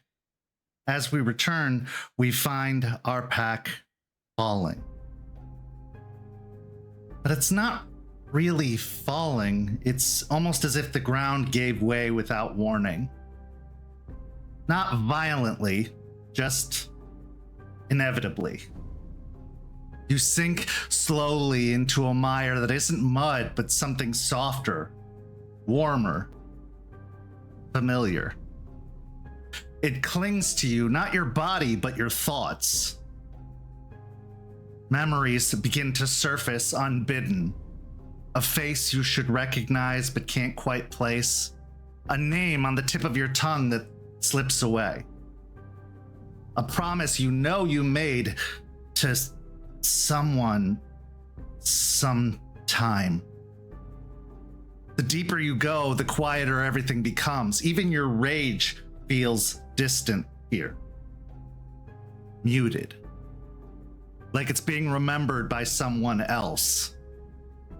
This is where Ravi becomes serious. They don't step into the mire immediately, standing on the edges of this slowly sinking ground. They say to you quietly, "This place doesn't take your memories." Then pauses before saying, "It convinces you they were never important." That being said, let's go ahead and start with a composure and resolve check. And yes, you can add your reverie.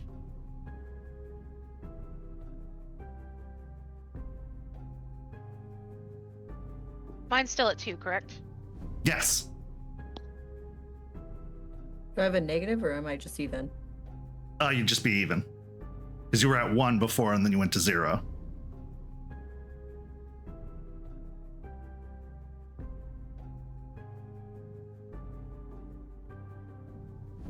Okay. 3 successes, 4 successes, 3 successes, and what was that again? Is E4? Okay. As you are sinking, feeling like everything that was in sharp clarity is growing a little bit more hazy, but you're still holding on to it. Ravi looks to you and says, "What do you refuse to forget?" One by one, I'd like you all to answer.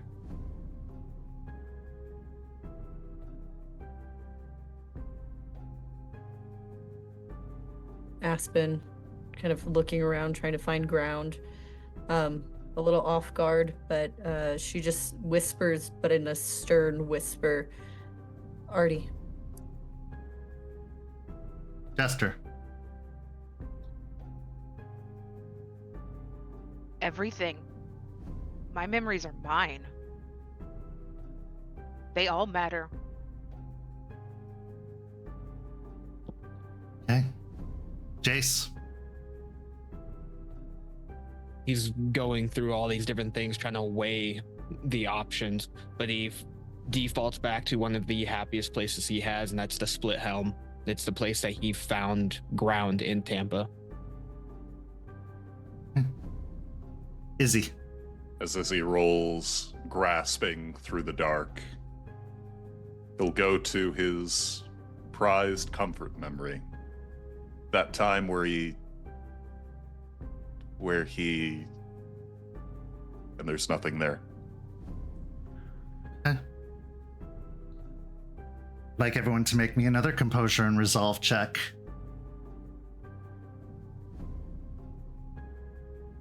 Still add reverie. Yes, to add reverie, yes.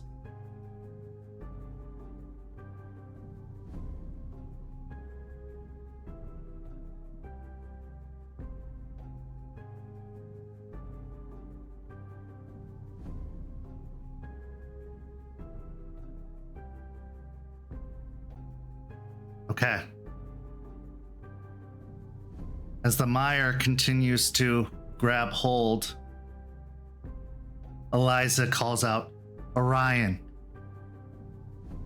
In response. While there's that continued haze, Aspen, you draw the memory, the image, the lasting impression of Artie into your mind, and it remains in stark clarity right in front of you. Jester, your mind is going through memories, rapid fire, everything, every experience, everything that you've been through. And while there's a haze at the edges, your life flashing before your eyes, you can recall it. It's still there. You're holding on to it, trying to grasp every little bit, maybe to the point that you don't even know what you could be skipping, what you could be missing, what you could be forgetting. But you're pretty confident you have a hold. Jace, your bar, the stools, the barrels, the view of the bay, and Moses in the kitchen cooking? Yeah, of course. You hired him to cook. You hired him to be there and be the cook at your restaurant after meeting him at the boardwalk and having a nice chat. Izzy. That haze grows ever further. What was the name of the pack you were assigned to?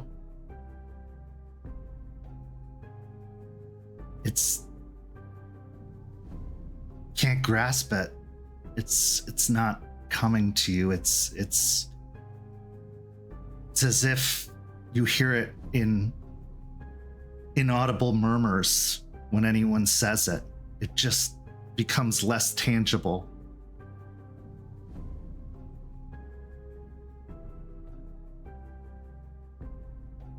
Ravi asks again, what else?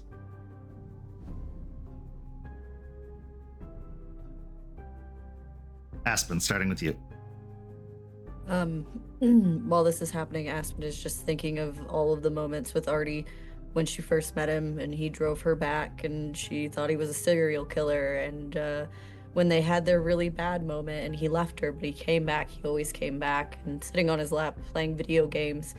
All of those memories just keep going through her head, and she refuses to kind of leave that for anything else. She's just holding on to it like death's grip. So she just says Artie again and just replays all of those memories over and over and over. Okay. Jester. As I'm grasping on to all of the memories and everything that make up who I am, and to me they all matter, I will focus down on the bracelet and I'll focus on those memories with Charles, and I'll be like, Charles. Jace. Thinking about another memory, something he doesn't want to forget. He's going through his past year on everything that he's been through, and yes, there's been this building as far as consistency, but he's also had this pack. So he's going to shout out all of you. I don't want to forget any of you. Your mind clarifies, switching from the bar to the cairn. Izzy, having grasped for the one memory he gave up, finds his hand falling through that hole as he begins struggling and reaching for another, this time a bit forward in time, as it is some time well after Charles appeared and assumed leadership of the Piercing Moonrise Pack, and at a campsite on a mission some months later. I'm sorry, the what pack? Oh, exactly. That pack you were assigned to. He remembers being happy with that pack, that thing, those people. like everyone to make yet another composure and resolve check, but Izzy, because you failed the last one, you're at a -1. Okay.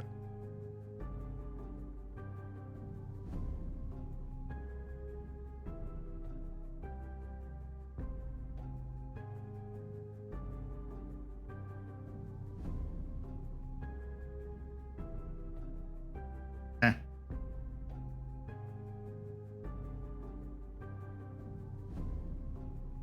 Aspen, you've felt joy at points in your life. Joy of having Shannon as a second mother, even though your real mother was far too busy trying to keep things afloat. But she was there. Shannon was there. You had Hots. Though that story didn't end the way you'd wish, there's still joy to be held there. And then you have Artie, your anchor, your rock. You feel warm and comfortable sitting on his lap, your head leaned against his shoulder. Even if the rest of the world were just to fade away, drift away, there's something that just makes that seem okay.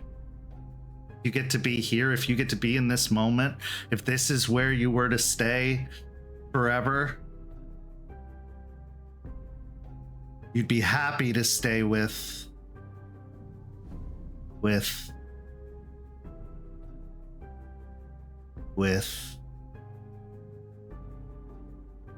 and as you go to look up to the face of the man who's supposed to be unforgettable, his features start to blur and soften.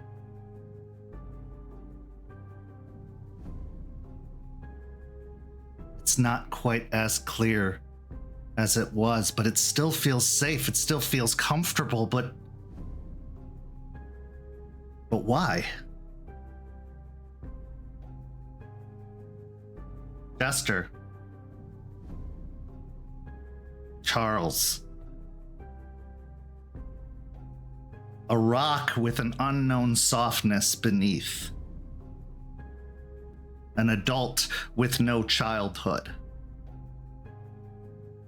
but with a love as passionate, ferocious, and fierce as any wild animal.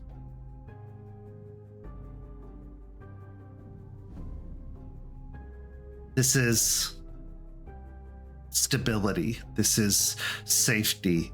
A safety you haven't felt most of your life. A safety you thought you felt with Leonard? Louis? Lapis Lazuli?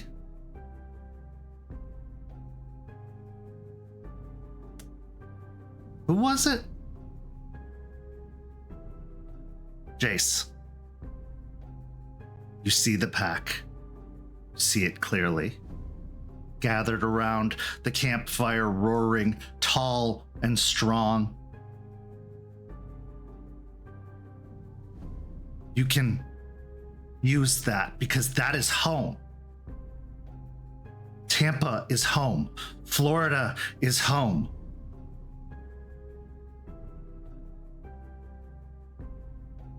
Has it always been home? Has there been anywhere else? The security and safety of this place, the camaraderie amongst these people. That's all you need, right? Whatever came before doesn't matter. Doesn't mean anything. Doesn't. Does it? Izzy. Oh, Izzy. While the others are clinging and struggling and forcing themselves to hold on to the things that they hold dear,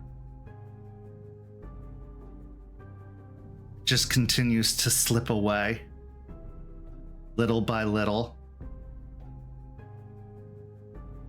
Charles, the pack, that doesn't matter. The pack.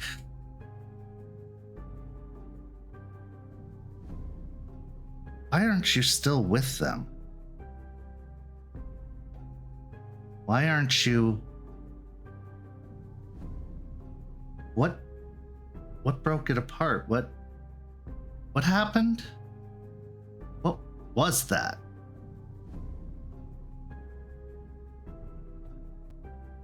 At this point, Aspen, Jester, and Jace, you feel yourself taking a big, deep breath in as you pull yourselves to the surface.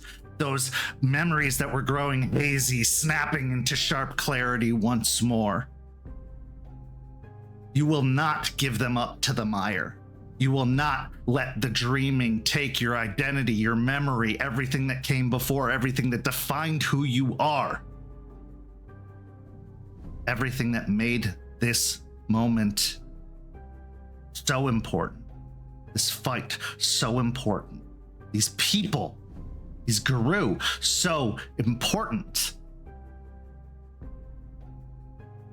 And as you claw to the surface, Ravi helping each of you one by one out of the mire, you look back. You don't see Eliza. You don't see Izzy. Izzy, I need you to make me another composure and resolve check, this time at a -2. And yes, reverie still counts.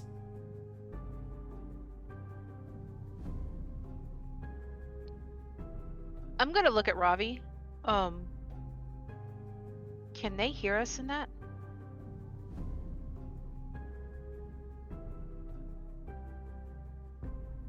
Maybe. But the call has to be strong, and it has to mean something. Or else they'll continue to forget.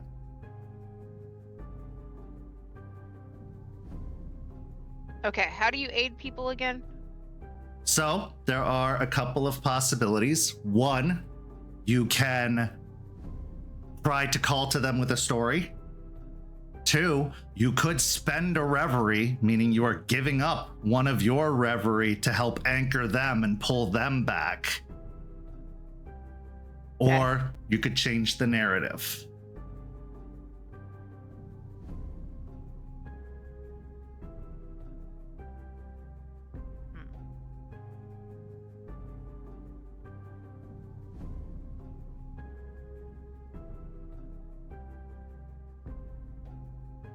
For the three of you on the shore, what do you wish to do? You're out of the mire, your memories not forgotten, not lost. Your purpose still very much clear.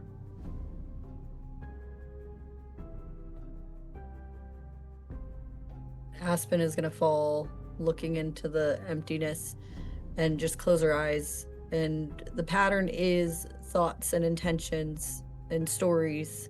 So she's just going to, in her head, as hard as she can, think of all 5 of them back on the path. Just walking, trying to get to Turtle. And she's just going to keep visualizing that.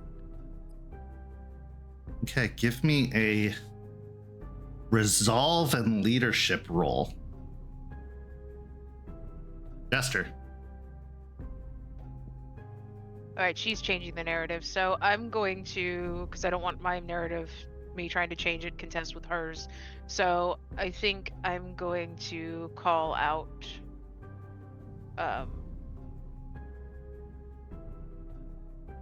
to both of them.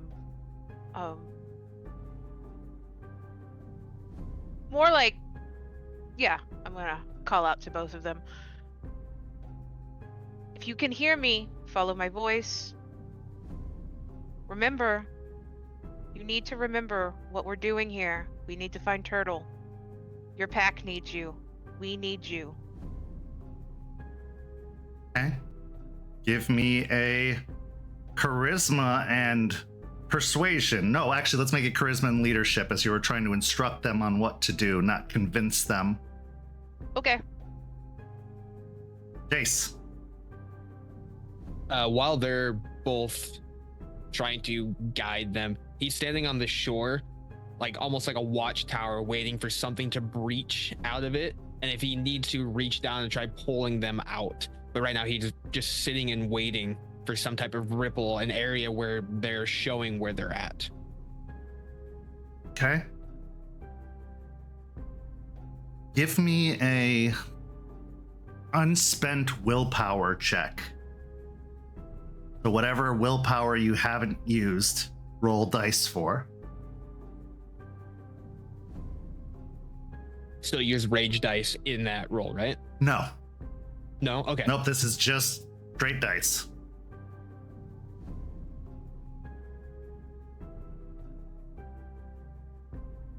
Three. Okay.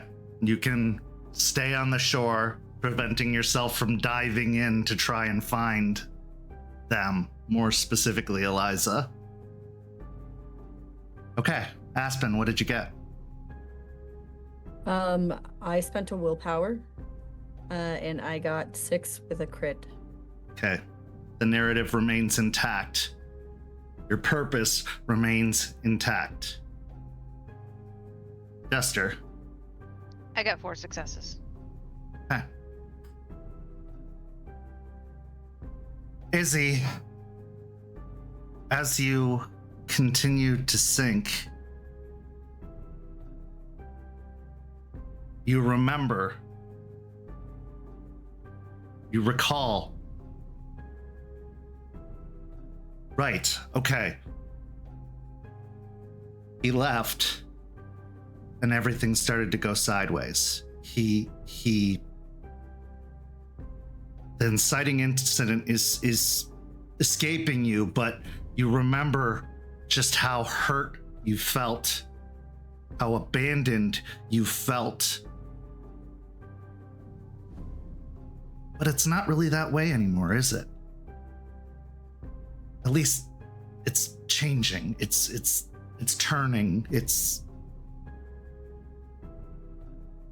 Maybe he's making up for it. Maybe he did care. And you start to hear this murmur amidst the memories that have wrapped you like a blanket, as if a voice pierces through this shroud around you, calling to you, guiding you, telling you to follow.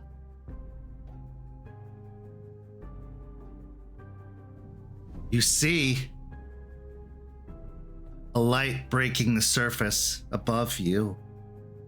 You just need to climb, you need to crawl, you need to pull yourself out of this. This is quicksand. It's the coziness is a myth. It's an illusion. It's not right.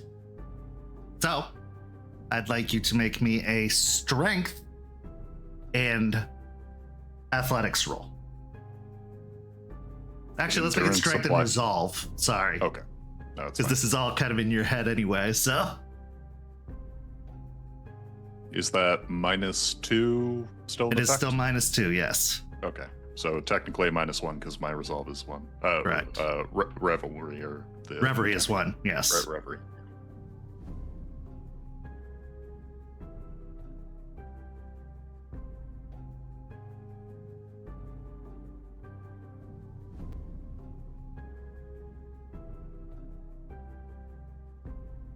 Three. As a hand breaks the surface, reaching outward, a large, masculine, muscular hand coming out, exposing the scars on the forearm. Jace, I'd like you to also make a strength and resolve check to assist pulling him the rest of the way out. Reverie still for this one? Reverie still in effect, yep.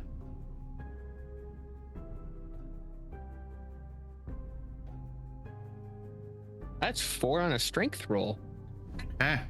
You grasp onto his hand, and even though there is a resistance trying to pull you down, gathering up all your might, you pull upwards, and Isidoro breaches the surface, pulling off onto the ground on the shoreline of the mire.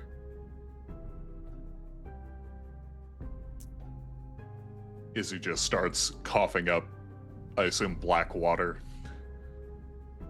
It feels like it, yeah. And as you assume that's what it becomes as it emerges outward. Oh, Get let it out. Simultaneously, the shore or the surface breaks again, and Eliza rises out of the mire, looking towards Jester, crawling, reaching, clawing herself along, trying to get to where Jester is on the shore, but she's pretty far in to the mire. What do you wish to do?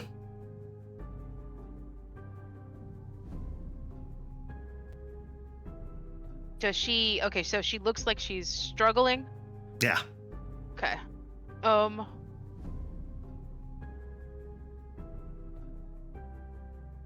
gonna take a rope from my side that has been there the whole time. Part of the stuff we brought with us. That's gonna be Okay. part of the narrative now, and I'm gonna throw it out.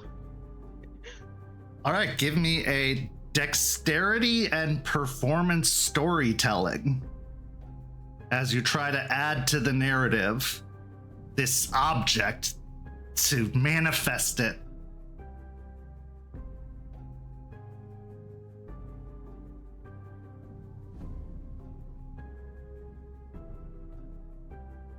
Five successes. As you reach down, your hand grabs purchase on something that clearly wasn't there before, but also has been there the whole time.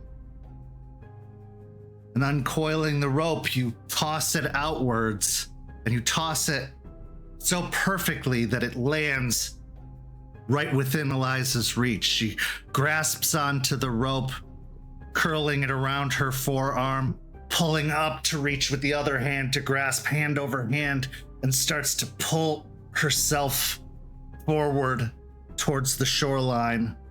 Give me a strength and resolve to try and assist her in getting out.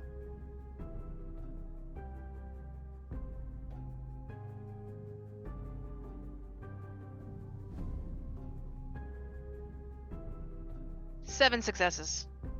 7 successes will do it. You on the rope as knowing that it's coiled around her arm and drag her from the mire onto the shoreline.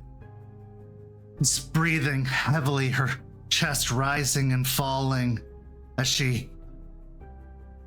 Jester. Aspen.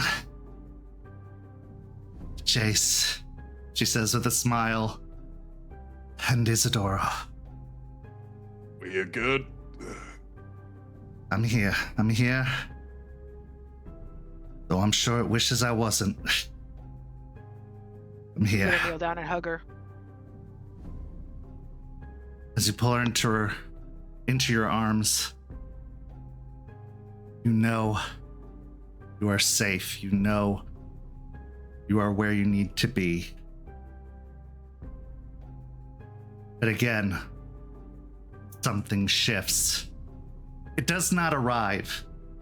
It is simply there, standing where your attention rests, just above the mire, almost floating on the mire's surface. Tall, still, draped in fragments of stories that shift and rewrite themselves across its form, pages, voices, memories, none of them entirely whole. Its face is smooth, featureless almost, as if it were a mask or something completely constructed not grown, but constructed.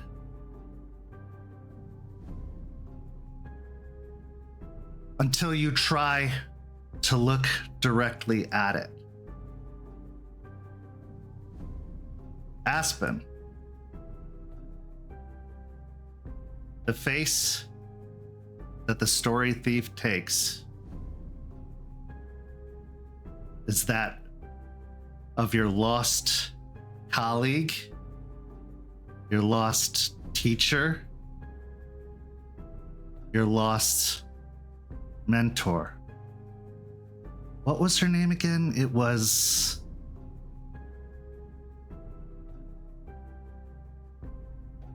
Rachel. Rachel.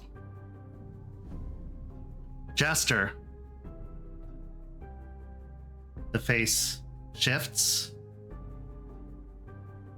into that of your mother. Still looking as sickly and befuddled, bewildered as she was when last you knew her, last you truly saw her. Jace. The short hair, the wily and feminine physique. Olivia.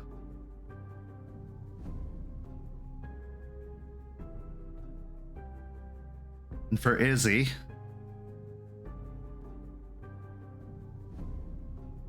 Charles. Blonde hair, the trim, expensive suit, and the look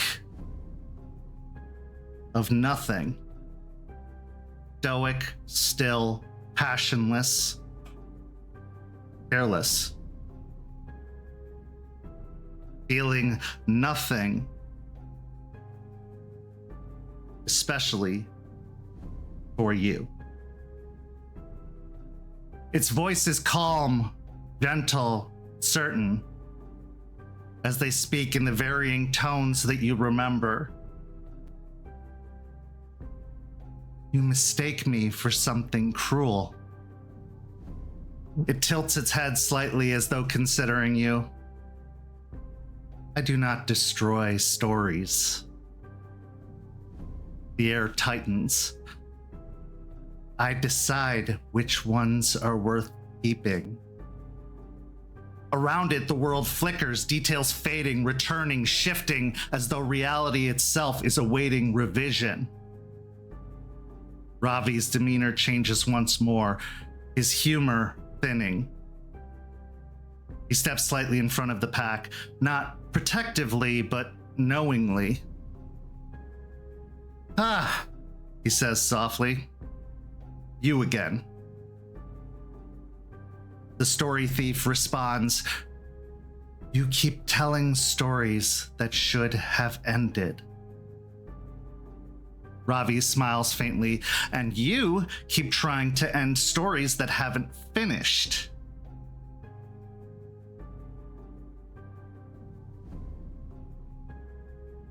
At this moment, they look to you, seemingly directly, individually, even though that doesn't quite make sense. But they speak directly to you.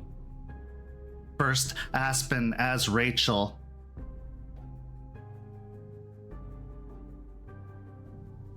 If only you hadn't come here. If only you hadn't changed. I'd still be alive. I'd still be doing good for people in need. I'd still be fighting the fight that needs to be fought against corporations, against pollution, against the destruction.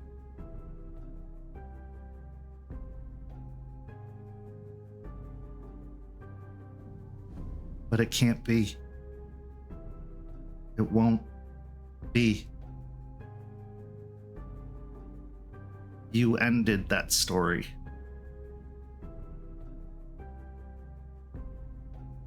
What do you do?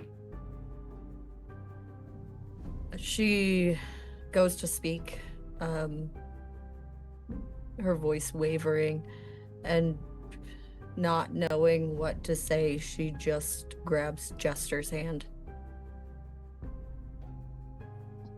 I will squeeze Aspen's hand. Aspen, give me a composure and resolve.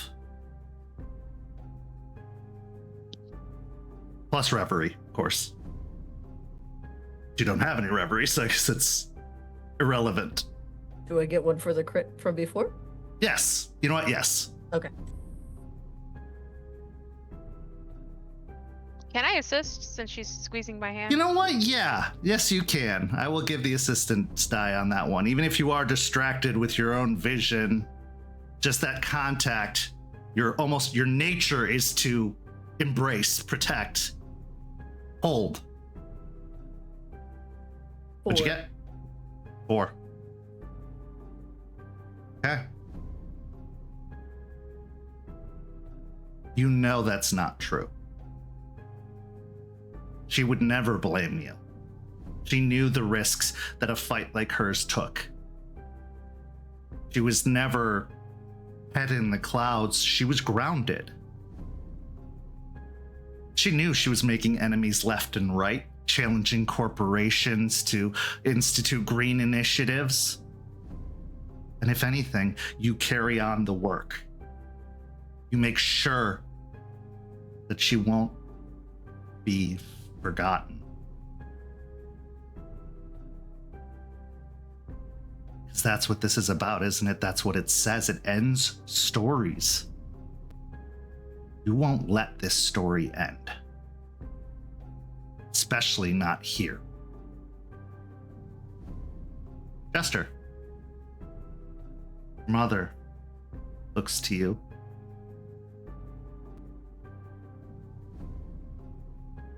Not worth saving, but you already knew that, didn't you? I'm never gonna get better. You can just write me off. You were ready to. You're still ready to. You're only doing it because you were told to. Not because you want to. You care because a spirit you care more about told you to.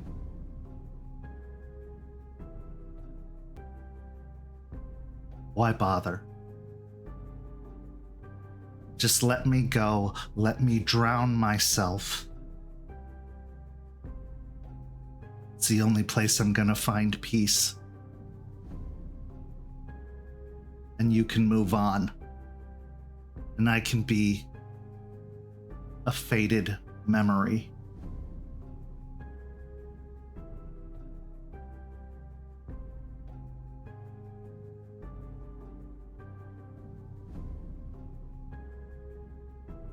You don't understand either. All I ever wanted to do was save my mother. But you're not her. You're something pretending to be her to distract us. Give me a manipulation and intimidation plus reverie.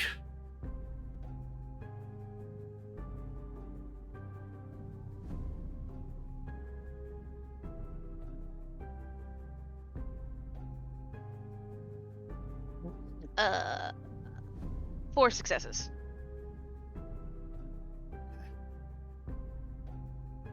You're right. The things it's saying, while you may have felt them at times in your life, that she wasn't able to be helped, that she made your life worse and worse and worse by the bad decisions she made, by the booze and the irresponsibility. But you may not have forgiven her for it, but it was important nonetheless. She is important nonetheless because she's just a victim of a world full of evil. Banes, You know beyond the veil that there are so many influencing factors that you couldn't have considered as a child, that you couldn't have known growing up. You know now. And you know she is in very real danger right now.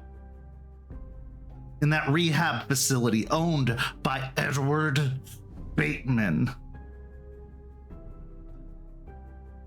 You know you can save her. You know you will save her. Because even if she couldn't save you from those terrible and abusive men that made their way through your life, even though she couldn't save you from a rough childhood, it's not too late. Because if it was, what's the point? What's the point in fighting for Gaia? What's the point in trying to save that relationship? What's the point in anything? You have to know it's not too late. You have to. Jace.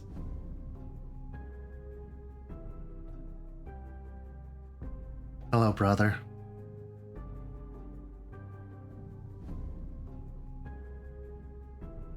Part of me is glad you weren't there. But a part of me wishes you were. So that we could have gone down together. Blaze of glory and all that. I was so alone. Everything was falling apart in front of my eyes. They were taken one by one, torn to shreds.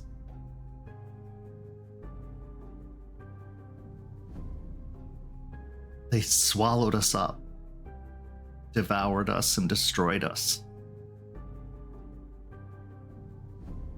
And I'm afraid that they're gonna destroy you too. Because they can't be stopped. They're coming and they can't be stopped, and I don't know how to end this. I don't know how to stop it. I don't know how to prevent it. I don't know what to do. And I can't do anything anymore.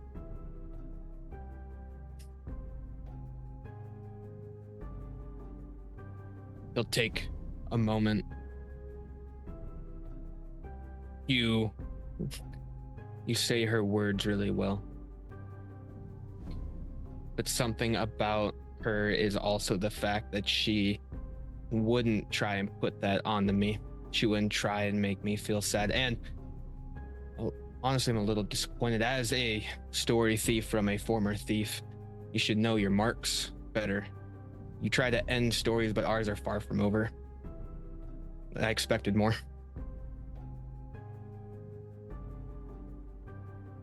But my story will be over soon. They'll live on through the tales. We have ways of making that happen. Give me a... Let's go with manipulation and resolve.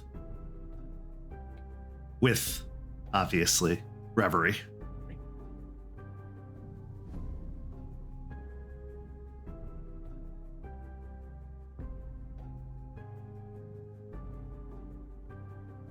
Let's spend a will. Yeah.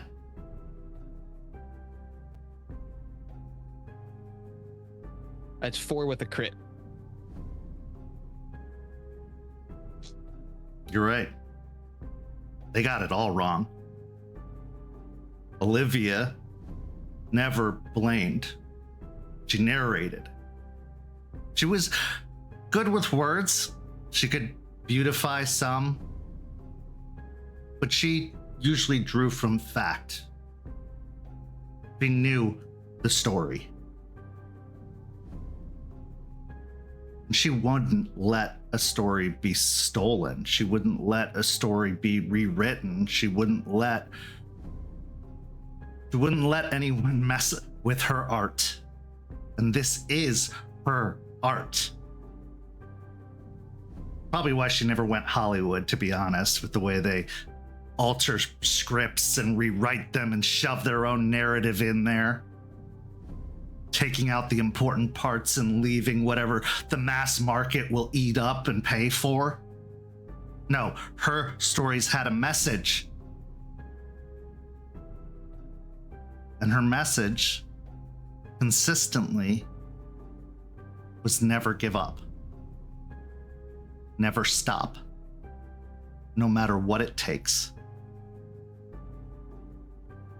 Because you are more powerful than you know. As an individual, as a collective, as a voice, as a thought, as a movement, you are strong. You can win. Izzy. Charles looks you up and down.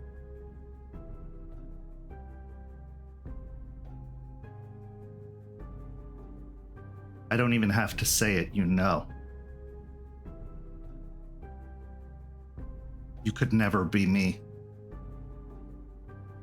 And they died because of you, not me. I got out before the ship sank. You just broke open the holes to cause it to sink faster. I'm bound for glorious things, a purpose, a crown. You are bound for a meaningless death in a meaningless fight because you don't have what it takes to be remembered.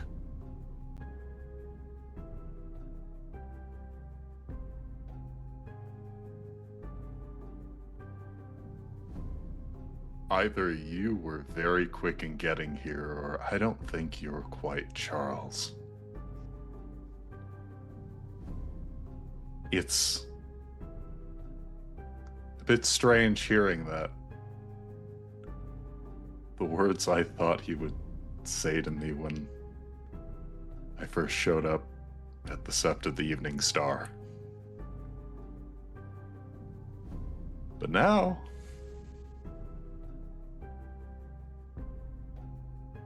I see Charles in a light that I don't even think you can comprehend, whatever you are. I don't have to be him, child of destiny or whatever. I have my own strengths. And while I may not be able to beat him, I get the feeling I can beat you. So, be a kind little thing, and either put up your claws or get the fuck out of our way. I'll give you a choice on your roll. You can do manipulation and intimidation, or you can do wits and resolve. Because you are aware of yourself and what has occurred enough to stand strong against this, or you can bite back, which you also are capable of doing quite nicely with those words. Yeah, I think wits and resolve is sort of carrying him right now. That -2 is no longer applying, right? It is gone. Because we're out of them. Okay. Yep. +1 from the thingy. 4. 4. Was this manipulation and intimidation, or was it wits and resolve that you rolled? Wits and resolve. Okay. Wits and resolve. The old Charles might have said something like this, or at least what you thought the old Charles was. But wasn't that just a story you told yourself to make yourself feel better, to make him the enemy, to make it not your fault? Seeing him in this new light, knowing that he cared the whole time, he just didn't know how to show it. That he wanted to say goodbye, but didn't. That he was following orders because that's just all he knew. That he's changed. He's gotten better. He's willing and eager to give you what you've wanted, what apparently was always there, his respect, his care, his concern. He called you brother. This is definitely not him. This is a shadow of what you made him to be. And this thing is exploiting you, and you're damn right you can beat it. Because all it has is nightmares and fears, worries and doubts. You have something much stronger. You have a pack. You have Unicorn. You have Gaia. And you have yourself, which is worth far more than anyone could make you feel.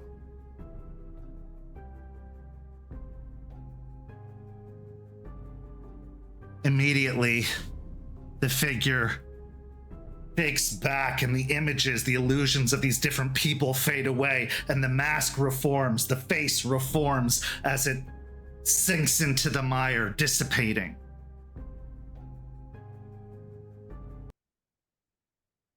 At this point, the dreaming opens into something vast, endless. A dark ocean stretches in every direction, its surface unmoving, reflecting a sky filled with slow drifting constellations that don't match any you've ever known. And there, drifting, sleeping, is Turtle. Colossal beyond comprehension, its shell is not just a shell, it is a map, a memory, a world unto itself. Continents etched in fading lines, symbols worn thin, stories cracked and peeling like old paint. With each slow breath it takes, pieces of it dim. But they're not dying. They're being forgotten. The water around it is still, too still, as though the entire dreaming is waiting to see if it will ever wake again.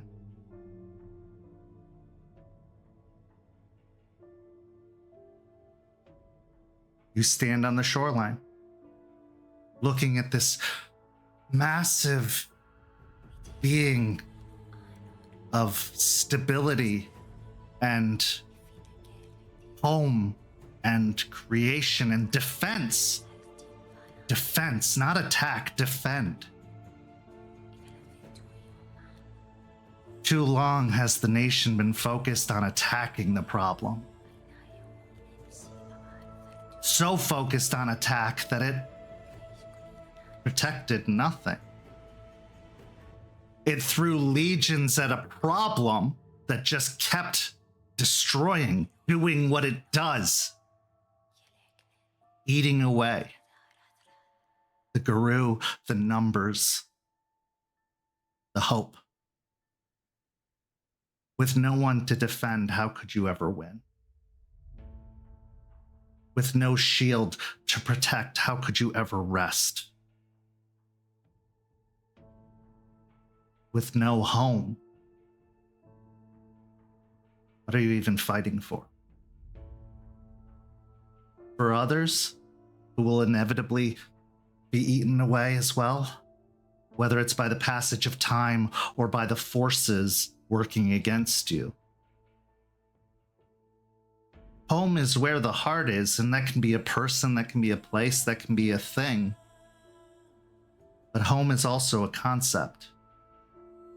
A very real concept, not just for yourselves individually, but for everyone. Good, bad, and evil alike. And for eons, generations, you've been without a home, whether you believe it or not. And what you think of as home has been dying. For Turtle is more than just a representation of tribe or a memory or a story. It is in its purest form the most direct representation of Earth, of Gaia, of safety and security. One that you didn't even know at times that you were lacking, but now, upon this journey, have realized how many times you've felt weak, how many times you felt alone, how many times you felt scared or in danger.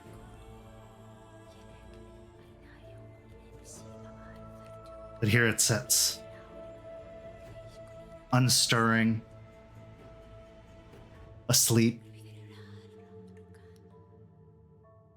forgotten. What do you do? Izzy is just gobsmacked.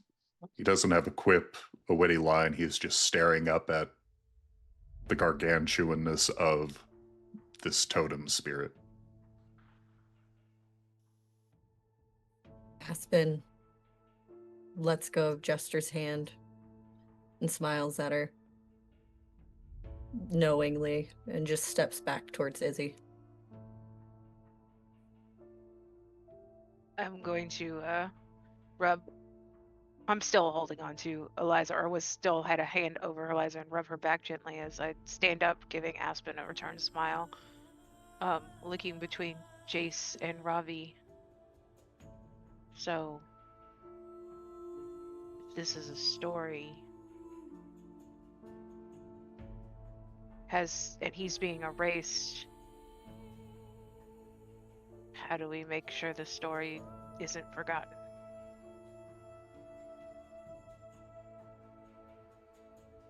Before you can answer, everything falls away. The forest, the sky, the ground. Only the pack, the turtle, and the story thief remain. The story thief no longer has a form. It is just a voice everywhere, nowhere.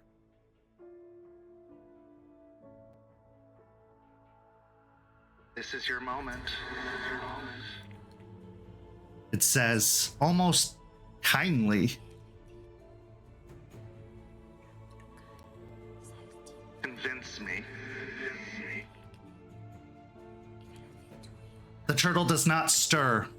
The silence presses in, waiting for someone to speak first. So this is how this is going to work. All four of you have to find some way to convince the story thief to let this not be the end of the story. And based off of all of your roles that are associated with those arguments, I have a target difficulty of combined successes, and that target difficulty is 10.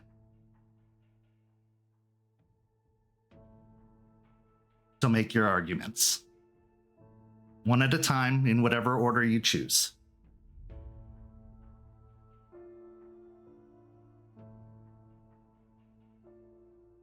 You could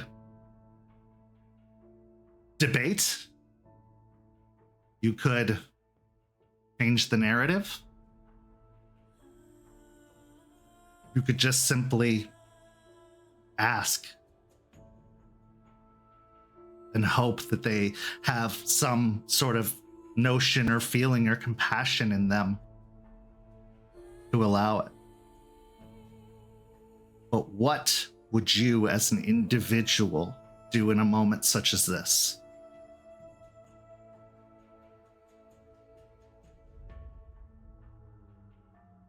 If the story is being forgotten, I would start with how we got here, or how Turtle got here, so to speak.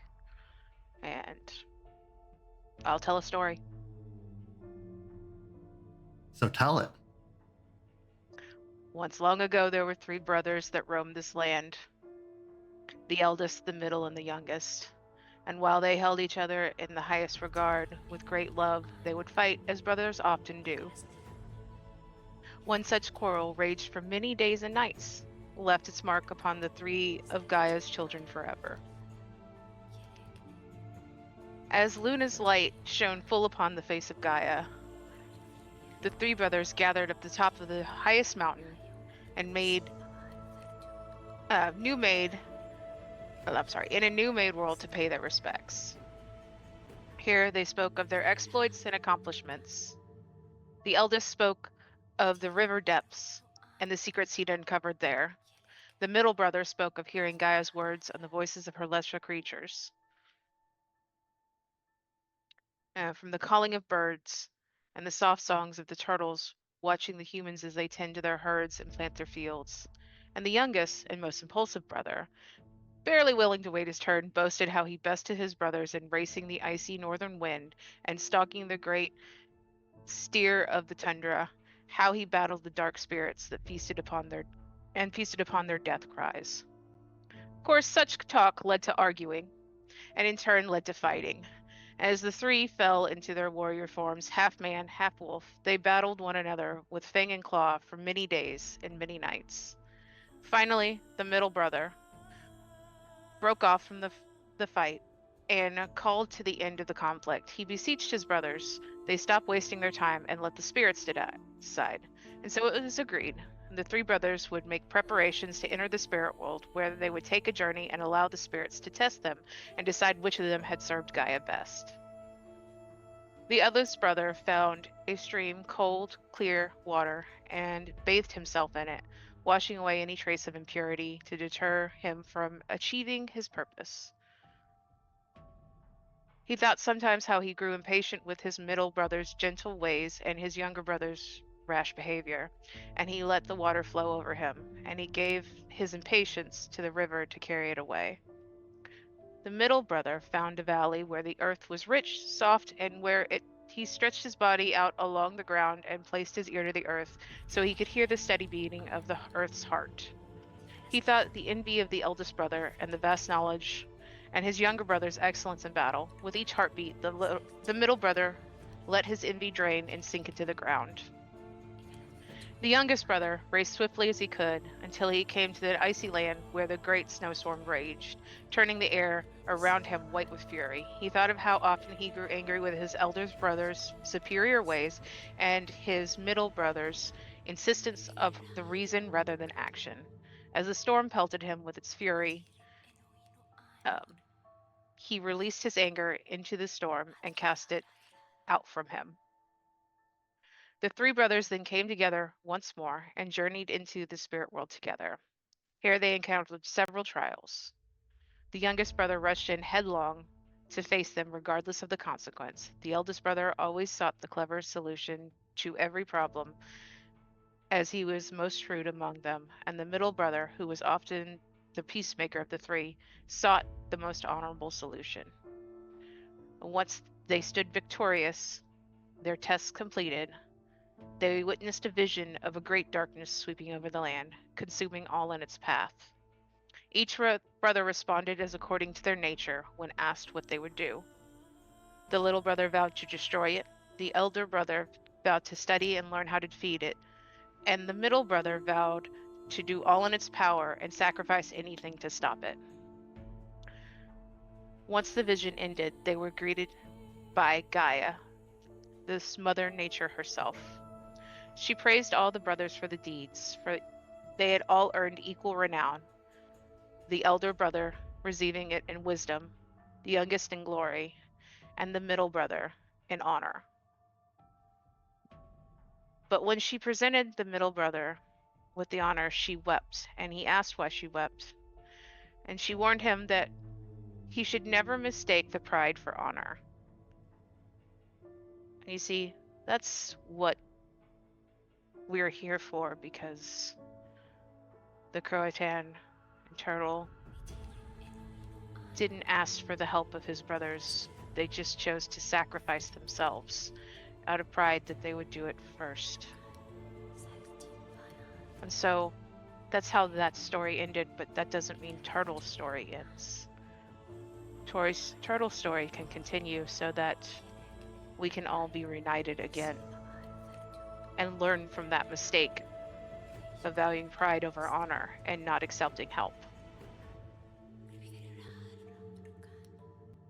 Why shouldn't it end? Actions have consequences. They chose sacrifice, they chose pride. And the consequence that was paid was Turtle has been gone for a long time. We've So lost. why come back? Why now? Because even though actions have consequences, they don't have to be forever. And those consequences should be a learning tool, not a final decision or a punishment.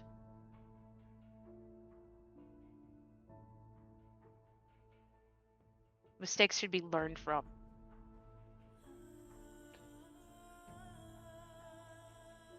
Those words hang in the air before falling silent once more, making room for the next. I will save the roles until everybody has spoken.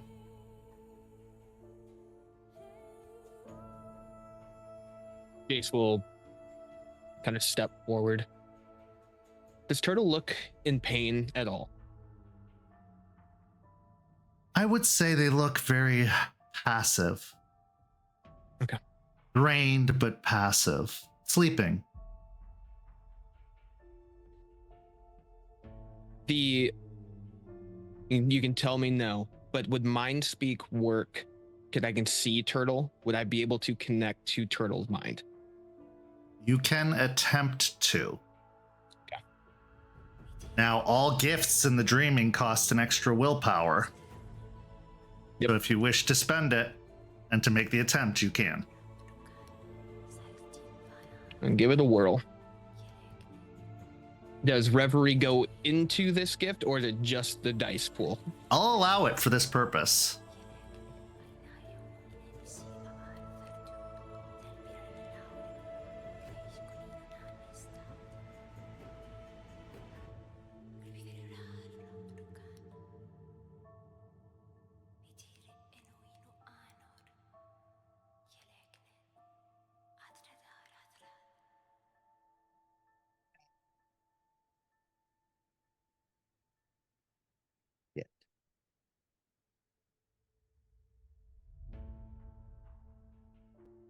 I got a brutal. I'm trying to look at my adverbs and verbs.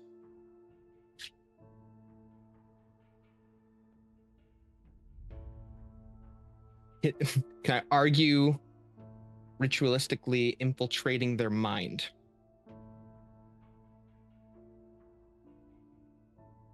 That's a very interesting argument because ritualistically, obviously. But the infiltration is where I would normally get stuck because you're not looking to harm them. You're not looking to break them or get past them.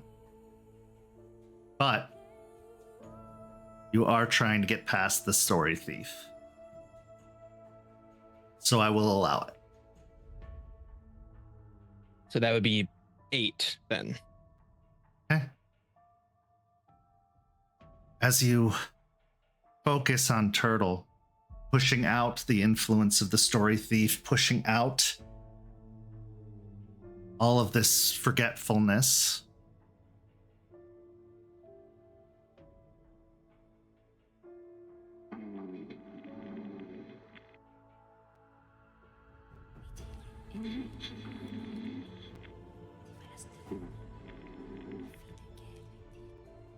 Sorry if I'm waking you.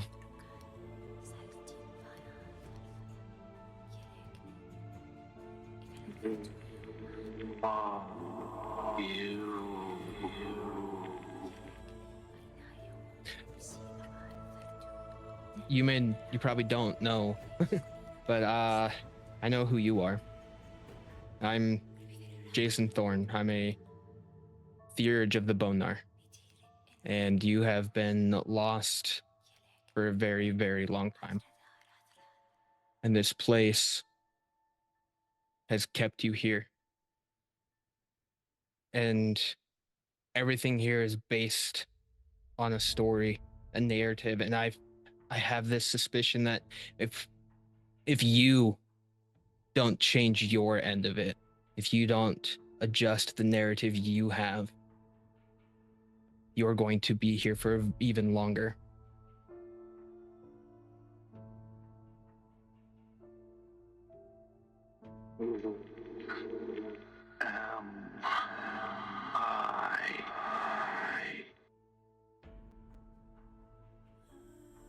You are Turtle. You are a greater spirit of the Croatan, a people who are renowned for creating some of the greatest cairns, these places of power where people gather, and you bestow these powers on them. You give them guidance, you protect. There was a story that was just told of you being a middle brother to others, an older and a younger. You are someone the world needs, and you have been gone for far too long.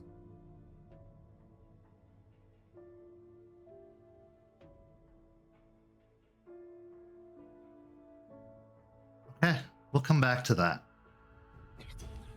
But that was a clever idea.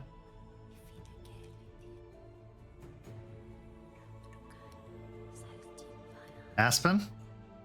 Aspen will step forward closer to Jester, smiling at her after her story. I've never been good at telling stories. Been told a lot. I've read a lot. Most importantly, I've seen a lot of them. Seen people fight adversity, even from childhood, almost get lost in the darkness and claw their way back out to fight again. I've seen people lose everything they've had before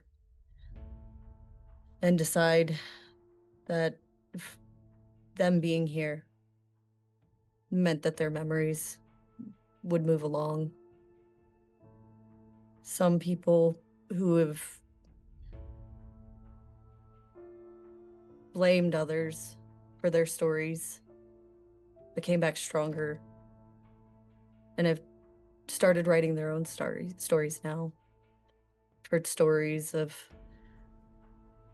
a silver crown that would change everything. I've heard stories of a broken nation and how a fight isn't meant to be fought. I've seen stories end far before I'd like them to. But I think this story has a few more chapters. And this story is one that needs to continue to be told.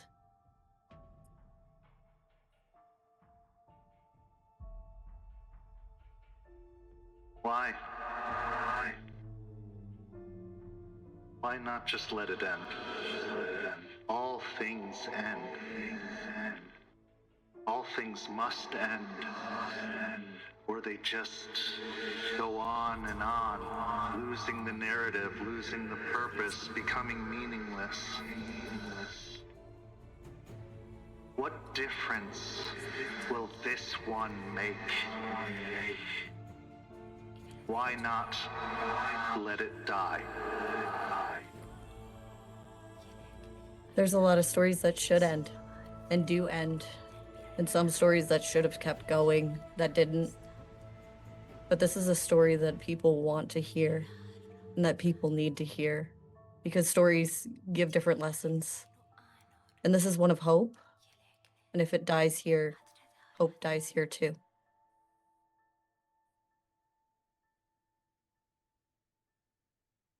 Okay. Those words hang before falling silent.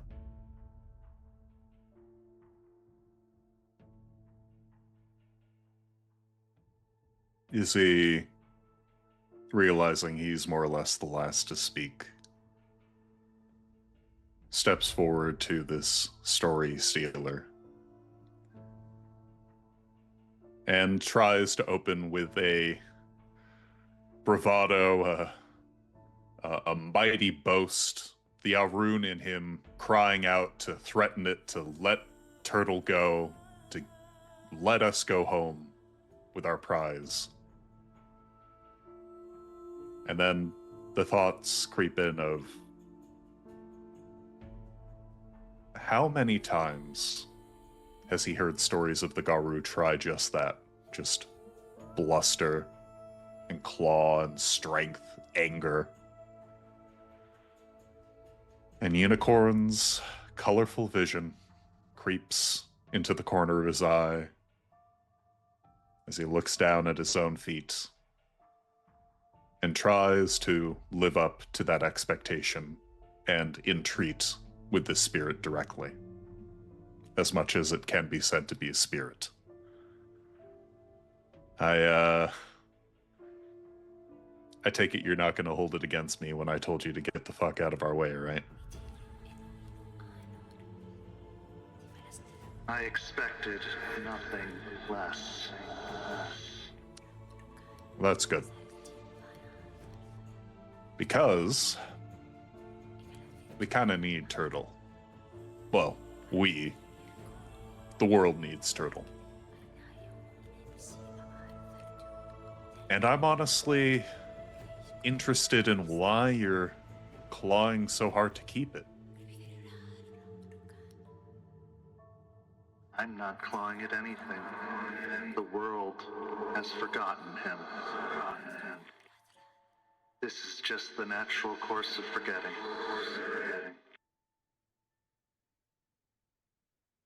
But the world hasn't, though. We're here. And we're remembering, right? And we definitely have told people, I know at least Jason has told a good half dozen people, right? Jason, you told more people about Turtle, right? Yeah. Jester?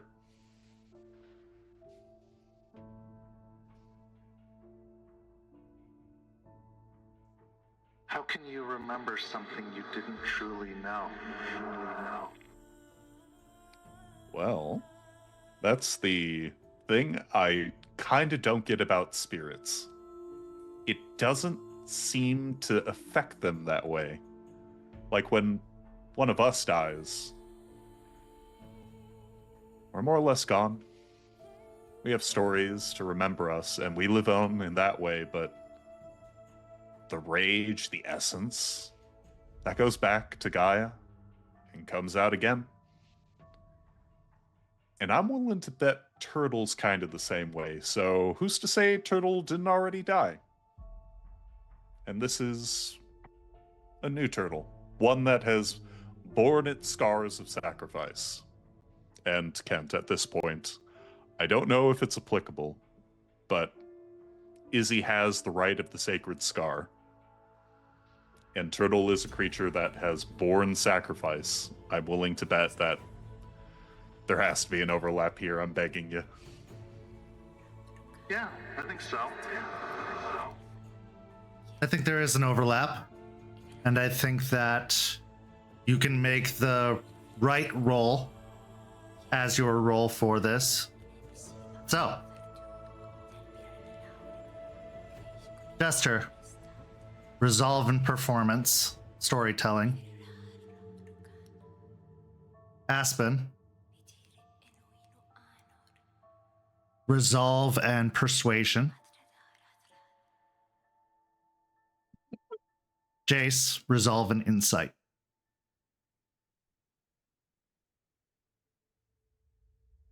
And Izzy, whatever the roll for your right is. So there's an additional cost for this roll. Which is? The recipient gives up 5 XP, which is just the amount of XP that Izzy currently has. Can I give it up in place of Turtle? Yes. Okay. With the brutal to a crit did Reverie go up, or am I still at 2? I would say you're solidly at 2. Okay. You would have gone down, but I'll allow it to go up. Fair. Izzy got a brutal. Okay.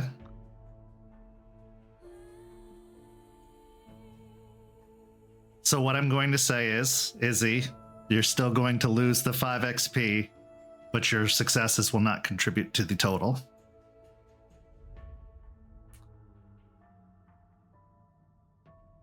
Okay. With 16 successes, you have beaten the threshold of 10.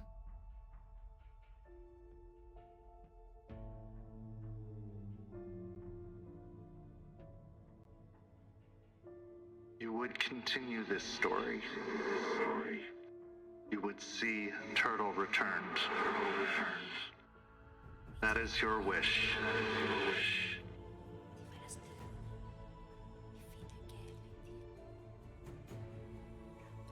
So shall it be. But a story must end.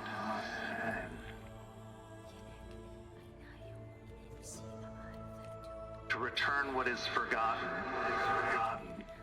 comes as no easy price.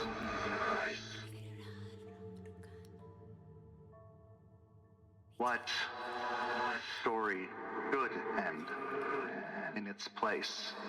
For this was a sacrifice freely given by choice. It was not forced, it was not coerced. Turtle chose this fate. So I need you to choose. Something must end for balance to continue.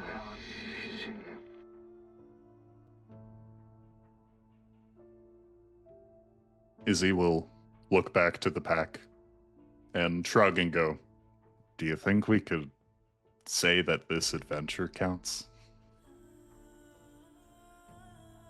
That is a part of the greater story. Well, I'm not the smart one.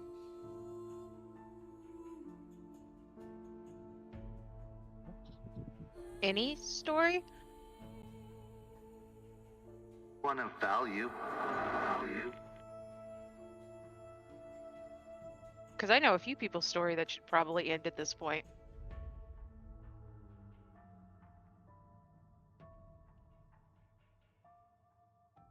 This was a sacrifice taken on themselves, not a sacrifice forced on another. Fine. I like where your head's at, though.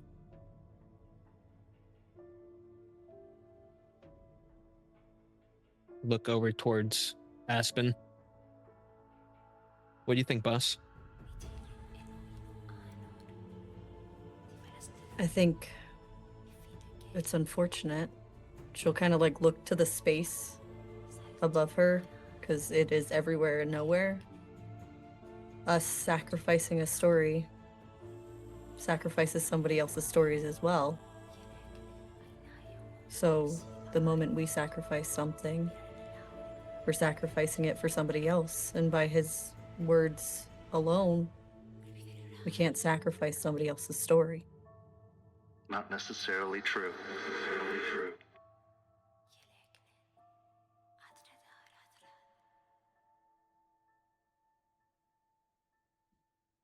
Ravi looks towards Izzy, then Jace, then Aspen, and then Jester. Sometimes the story is the story we tell ourselves, not the true story.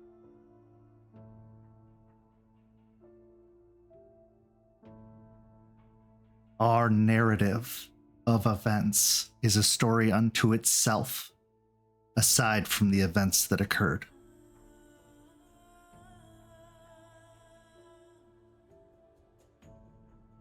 I'm gonna look at Ravi, then bring back the two memories I have. Okay, I've got something. I have 2 stories of Ravi's existence, his current one.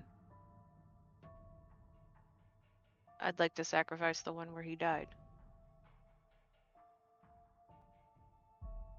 That sacrifice has already occurred. Well, I'm still remembering, so It cannot mess with the forces of your reality, and in time, that story will likely fade also. As it is overwritten.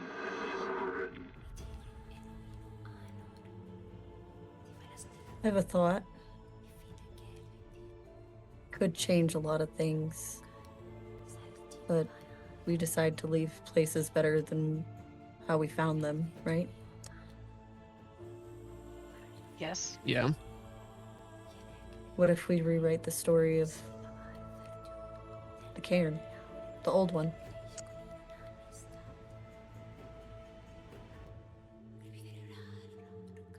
You'll look towards the story thief. Well, I guess that guy has the final say, but I like that. I like it too. I was not aware there was an old cairn. So I know we have a lot of things to catch you up on. We're a very story-rich sept.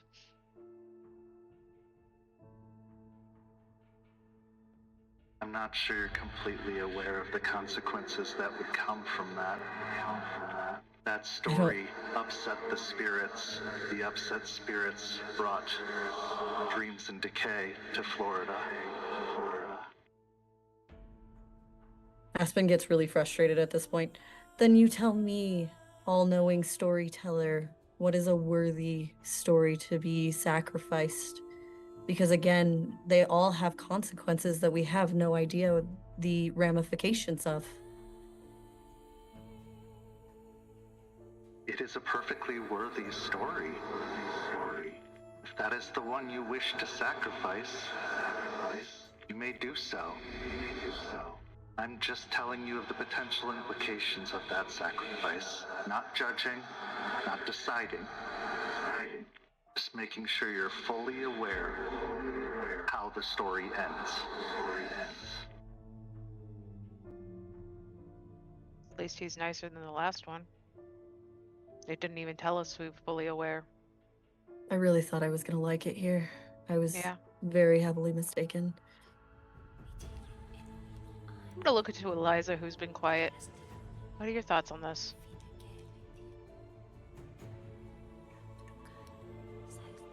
Well,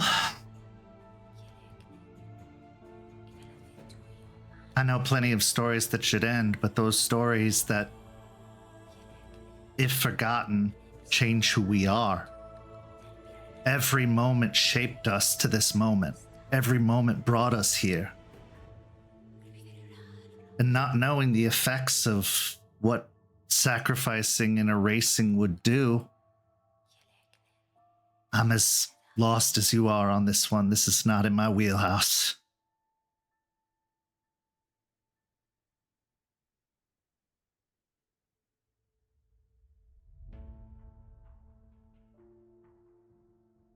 Izzy will step forward. Okay. So it sounds like we're having a bit of an issue determining a worthy sacrifice. So, in lieu of someone bearing the burden as the new guy, I volunteer. That's not going to happen, so let's use that brain to start thinking of something else. You're asking the Arun to use their brain.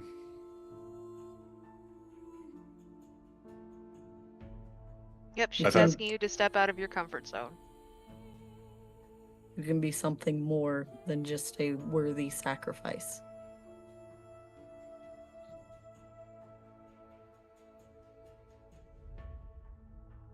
The issue is, what else are we going to sacrifice here?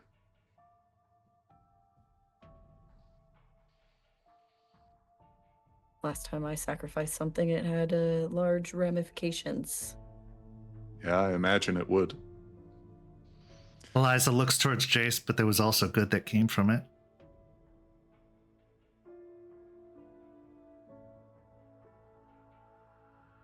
He'll look to the pack and then to Eliza. The oath I swore, if we did go with the original Karen being brought back, I swore that oath before Gaia and all of you and all those spirits present. I'd still be bound to that place regardless of what happened, right? So did Turtle. And yet here they are.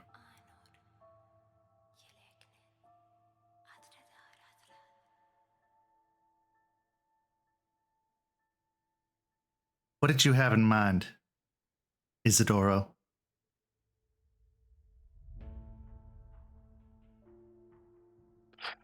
It has to be something big. I mean, we're getting Turtle back, right? We are rewriting what we know about spirits and tribes, and we don't know what the ramifications are going to be of bringing Turtle back either, good or bad.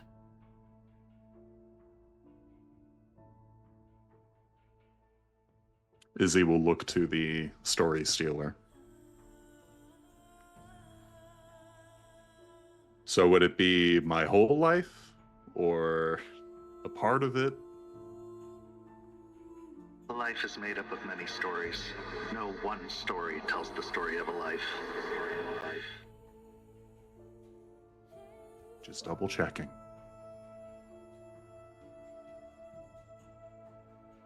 Why don't we all just sacrifice a story?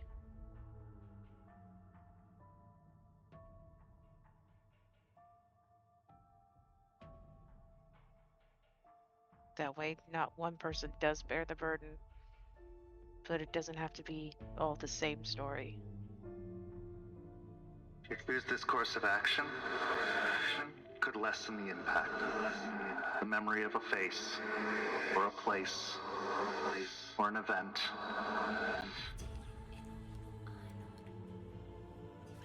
Or a name.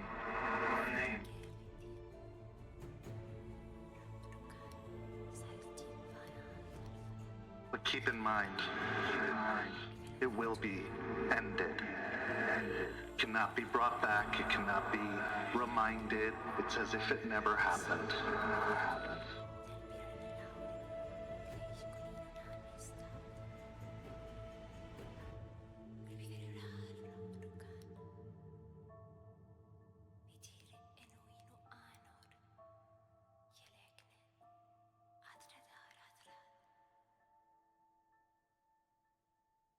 I got two in mind.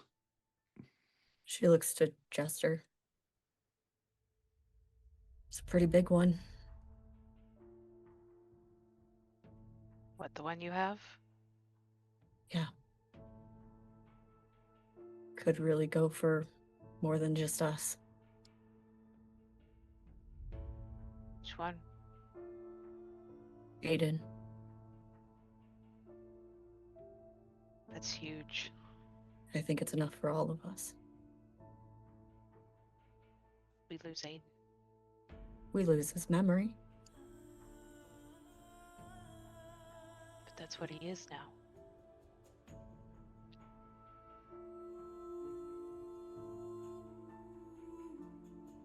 He'd want that. Why do we have to sacrifice his memory after he sacrificed himself?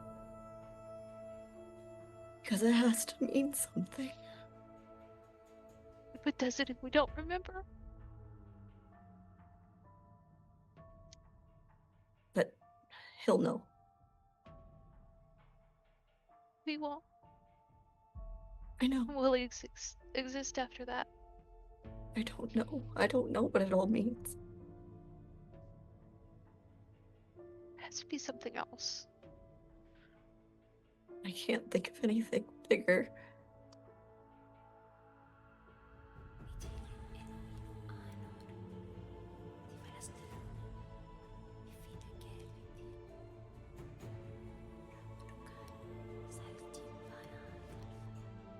It's the only thing I can think of.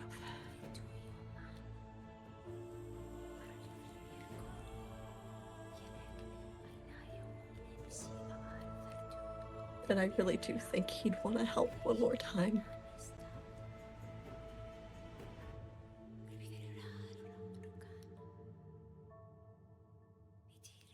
Izzy will step over next to Jason and with a very gentle shoulder check go. Well, we already gave one memory apiece, right? In for a penny? Yeah. She just continues to stare at Jester. She's just shaking her head at the moment, unable to actually say to nod or say yes. Running it around in her head because I can't. stories are how our dead live on, and sacrificing Aiden is completely sacrificing him. I can't make this choice without you again. No, hopefully I can't make that choice.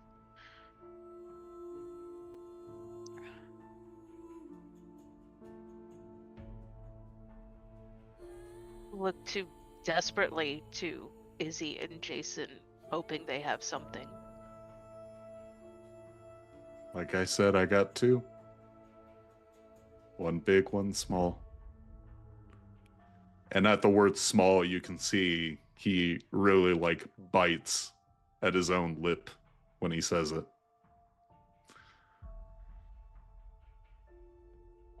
I got a few.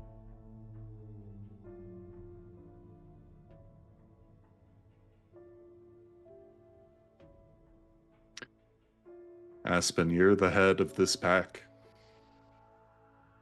If you don't want to sacrifice this Aiden, which I never met him, I only heard from Terrence that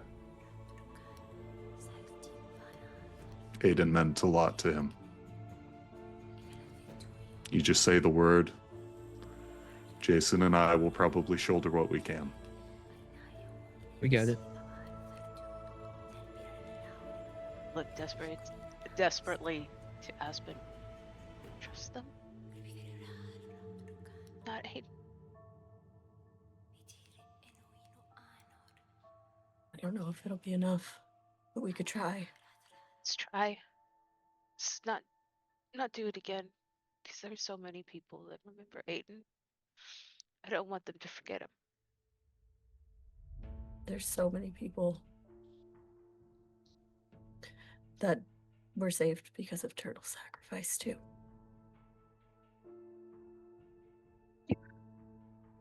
I know. But let's try something else first. Okay.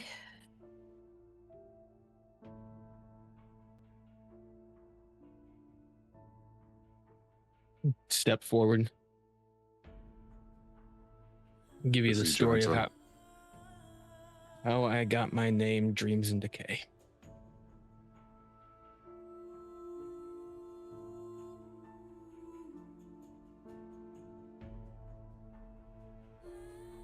There was a bane, pretty big one, at an old factory, causing a lot of issues in the surrounding. The night before we went on the strike, Lula and I went and scouted the area out, trying to figure out the best course to take care of this. There was more than just that one that was there. There's so many. And we couldn't find a way in.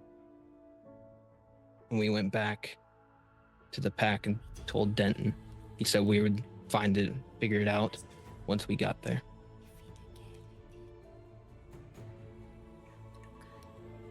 That night I had a dream of what would happen if we failed. That this bane would keep spreading and spreading. But in that nightmare of that rot, There was an area in which the Bane had not touched the western part of the fence. Way in behind where I could enter the Umbra and able to get them in. The following day, we went to that old factory. The gauntlet was so weak there. I was able to just perform what I needed to do and get them in. After we had cleansed that entire area and sent that Bane back,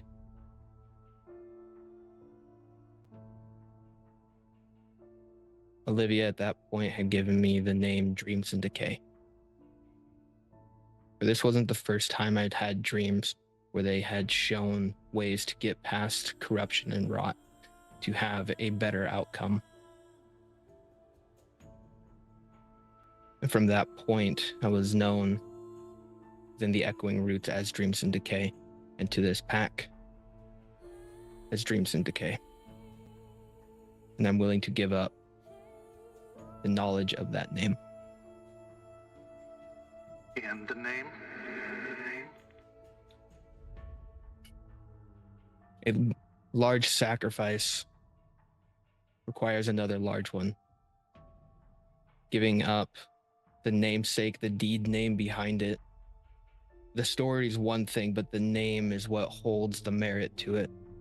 And if that means that the slate is that much cleaner than the story and the name.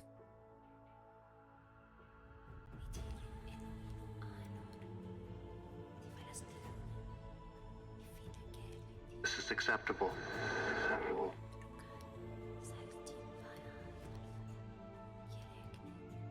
You see it reaches down to one of the pages that adorn its form. And it's like a quill floating from its hand goes down, and the name Dreams in Decay is written on one of the pages. And then he plucks the page from himself. Are you certain? I am. Then as he releases it onto the wind, it deteriorates, breaking apart into pieces.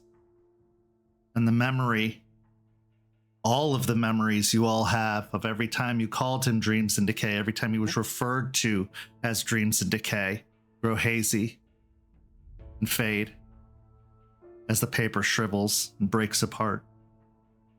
That memory, that event that earned that name goes with it. You are now just Jason Thorne.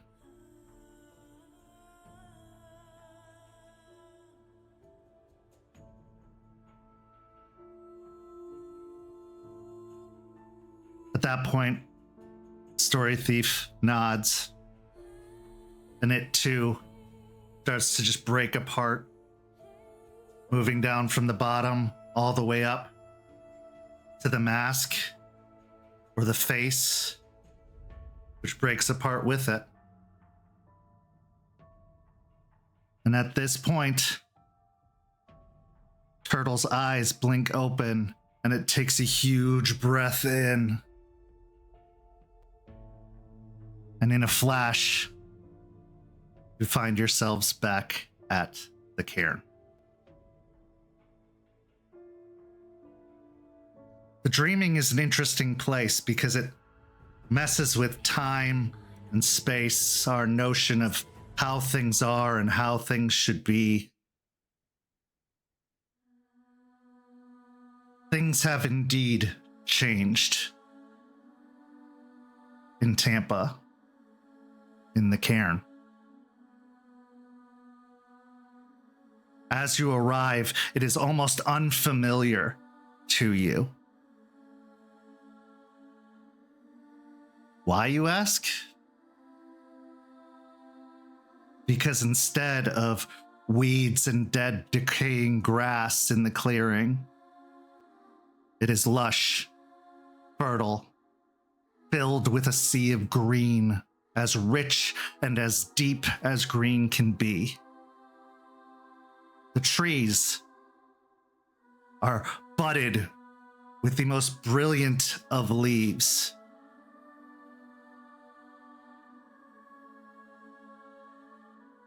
And in the clearing are spirits, so many spirits.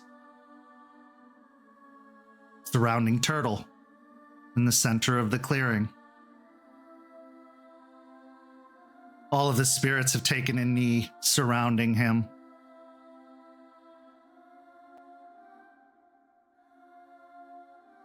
He looks towards all of you and says,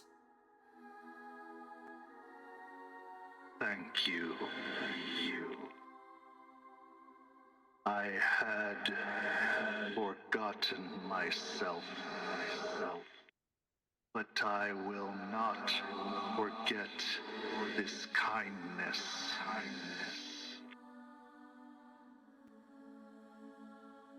And I will not forget your sacrifice. as he says the word sacrifice, all of you are scrambling to try and figure out what that was, what it is, what happened, what was lost. Question, unfortunately, you'll never be able to answer, because there is no one who remembers that name, no one who remembers those events, even those who were there and may still be alive. Dreams and Decay has done as it promised and decayed. As Turtle bows its head to all of you, it almost merges with the ground, leaving a large rocky outcropping in the center of the clearing. And its voice echoes through your head. I will be here. I will defend. I will honor.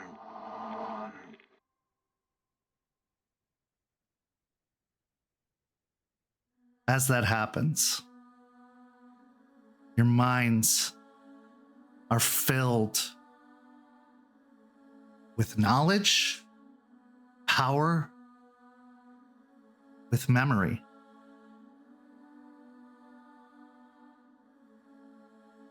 To Jester, you learn the gift of mind speak, a gift used by many, but also of the Croatan. To Aspen, you learn the gift of turtle shell, a gift of defense, not just for yourself, but others. To Jason Thorne,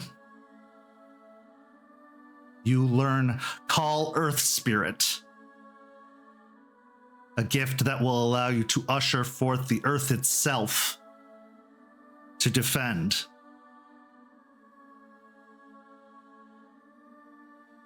And to Isidoro, you are offered two gifts. Howl of Assembly and Turtle Body, which will help make you more resolute and strong. There are many ways to be grateful, to give thanks. What better way than to share a part of yourself and to welcome you into a family that goes beyond tribe, that goes beyond renown, that goes back to the very origins of this place, that goes back to three brothers who shared a burden rather than one.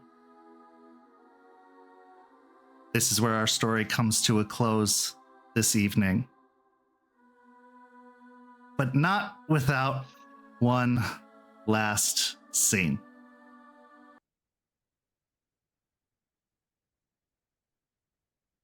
It's not that far away, in fact.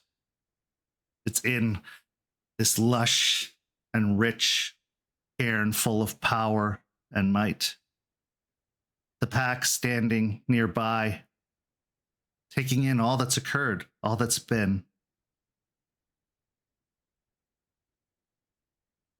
And that's when Charles arrives and approaches the pack and says, I have something to tell you.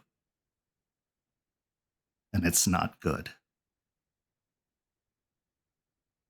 And this is where the story comes to a close. Thank you so much to these amazing players. Thank you to everybody watching at home. Episode 100 is in the books, but would you believe it that we have more to do and more to say? This story is going to roll on past episode 100, and who knows? Depending on how things go, maybe we'll hit episode 200. But you should go follow St. Pete by Night on all of that social media you see down below and sign up for our Ko-fi, where you can get all of the fun behind the scenes material that we offer, including RBTs for all 3 of our programs, early access to artwork, including a new piece of art that just dropped today. So for as low as $5 a month, get all kinds of extras. So go sign up for the Ko-fi immediately. This week, we have a new episode of Hellhounds on Friday, a new episode of our Vampire the Masquerade Chronicle, Red Tide Rising on Sunday. All of them a part of this greater Tampa verse. But for these amazing players, I'm Kent. Thank you so much for watching, and we'll see you next time.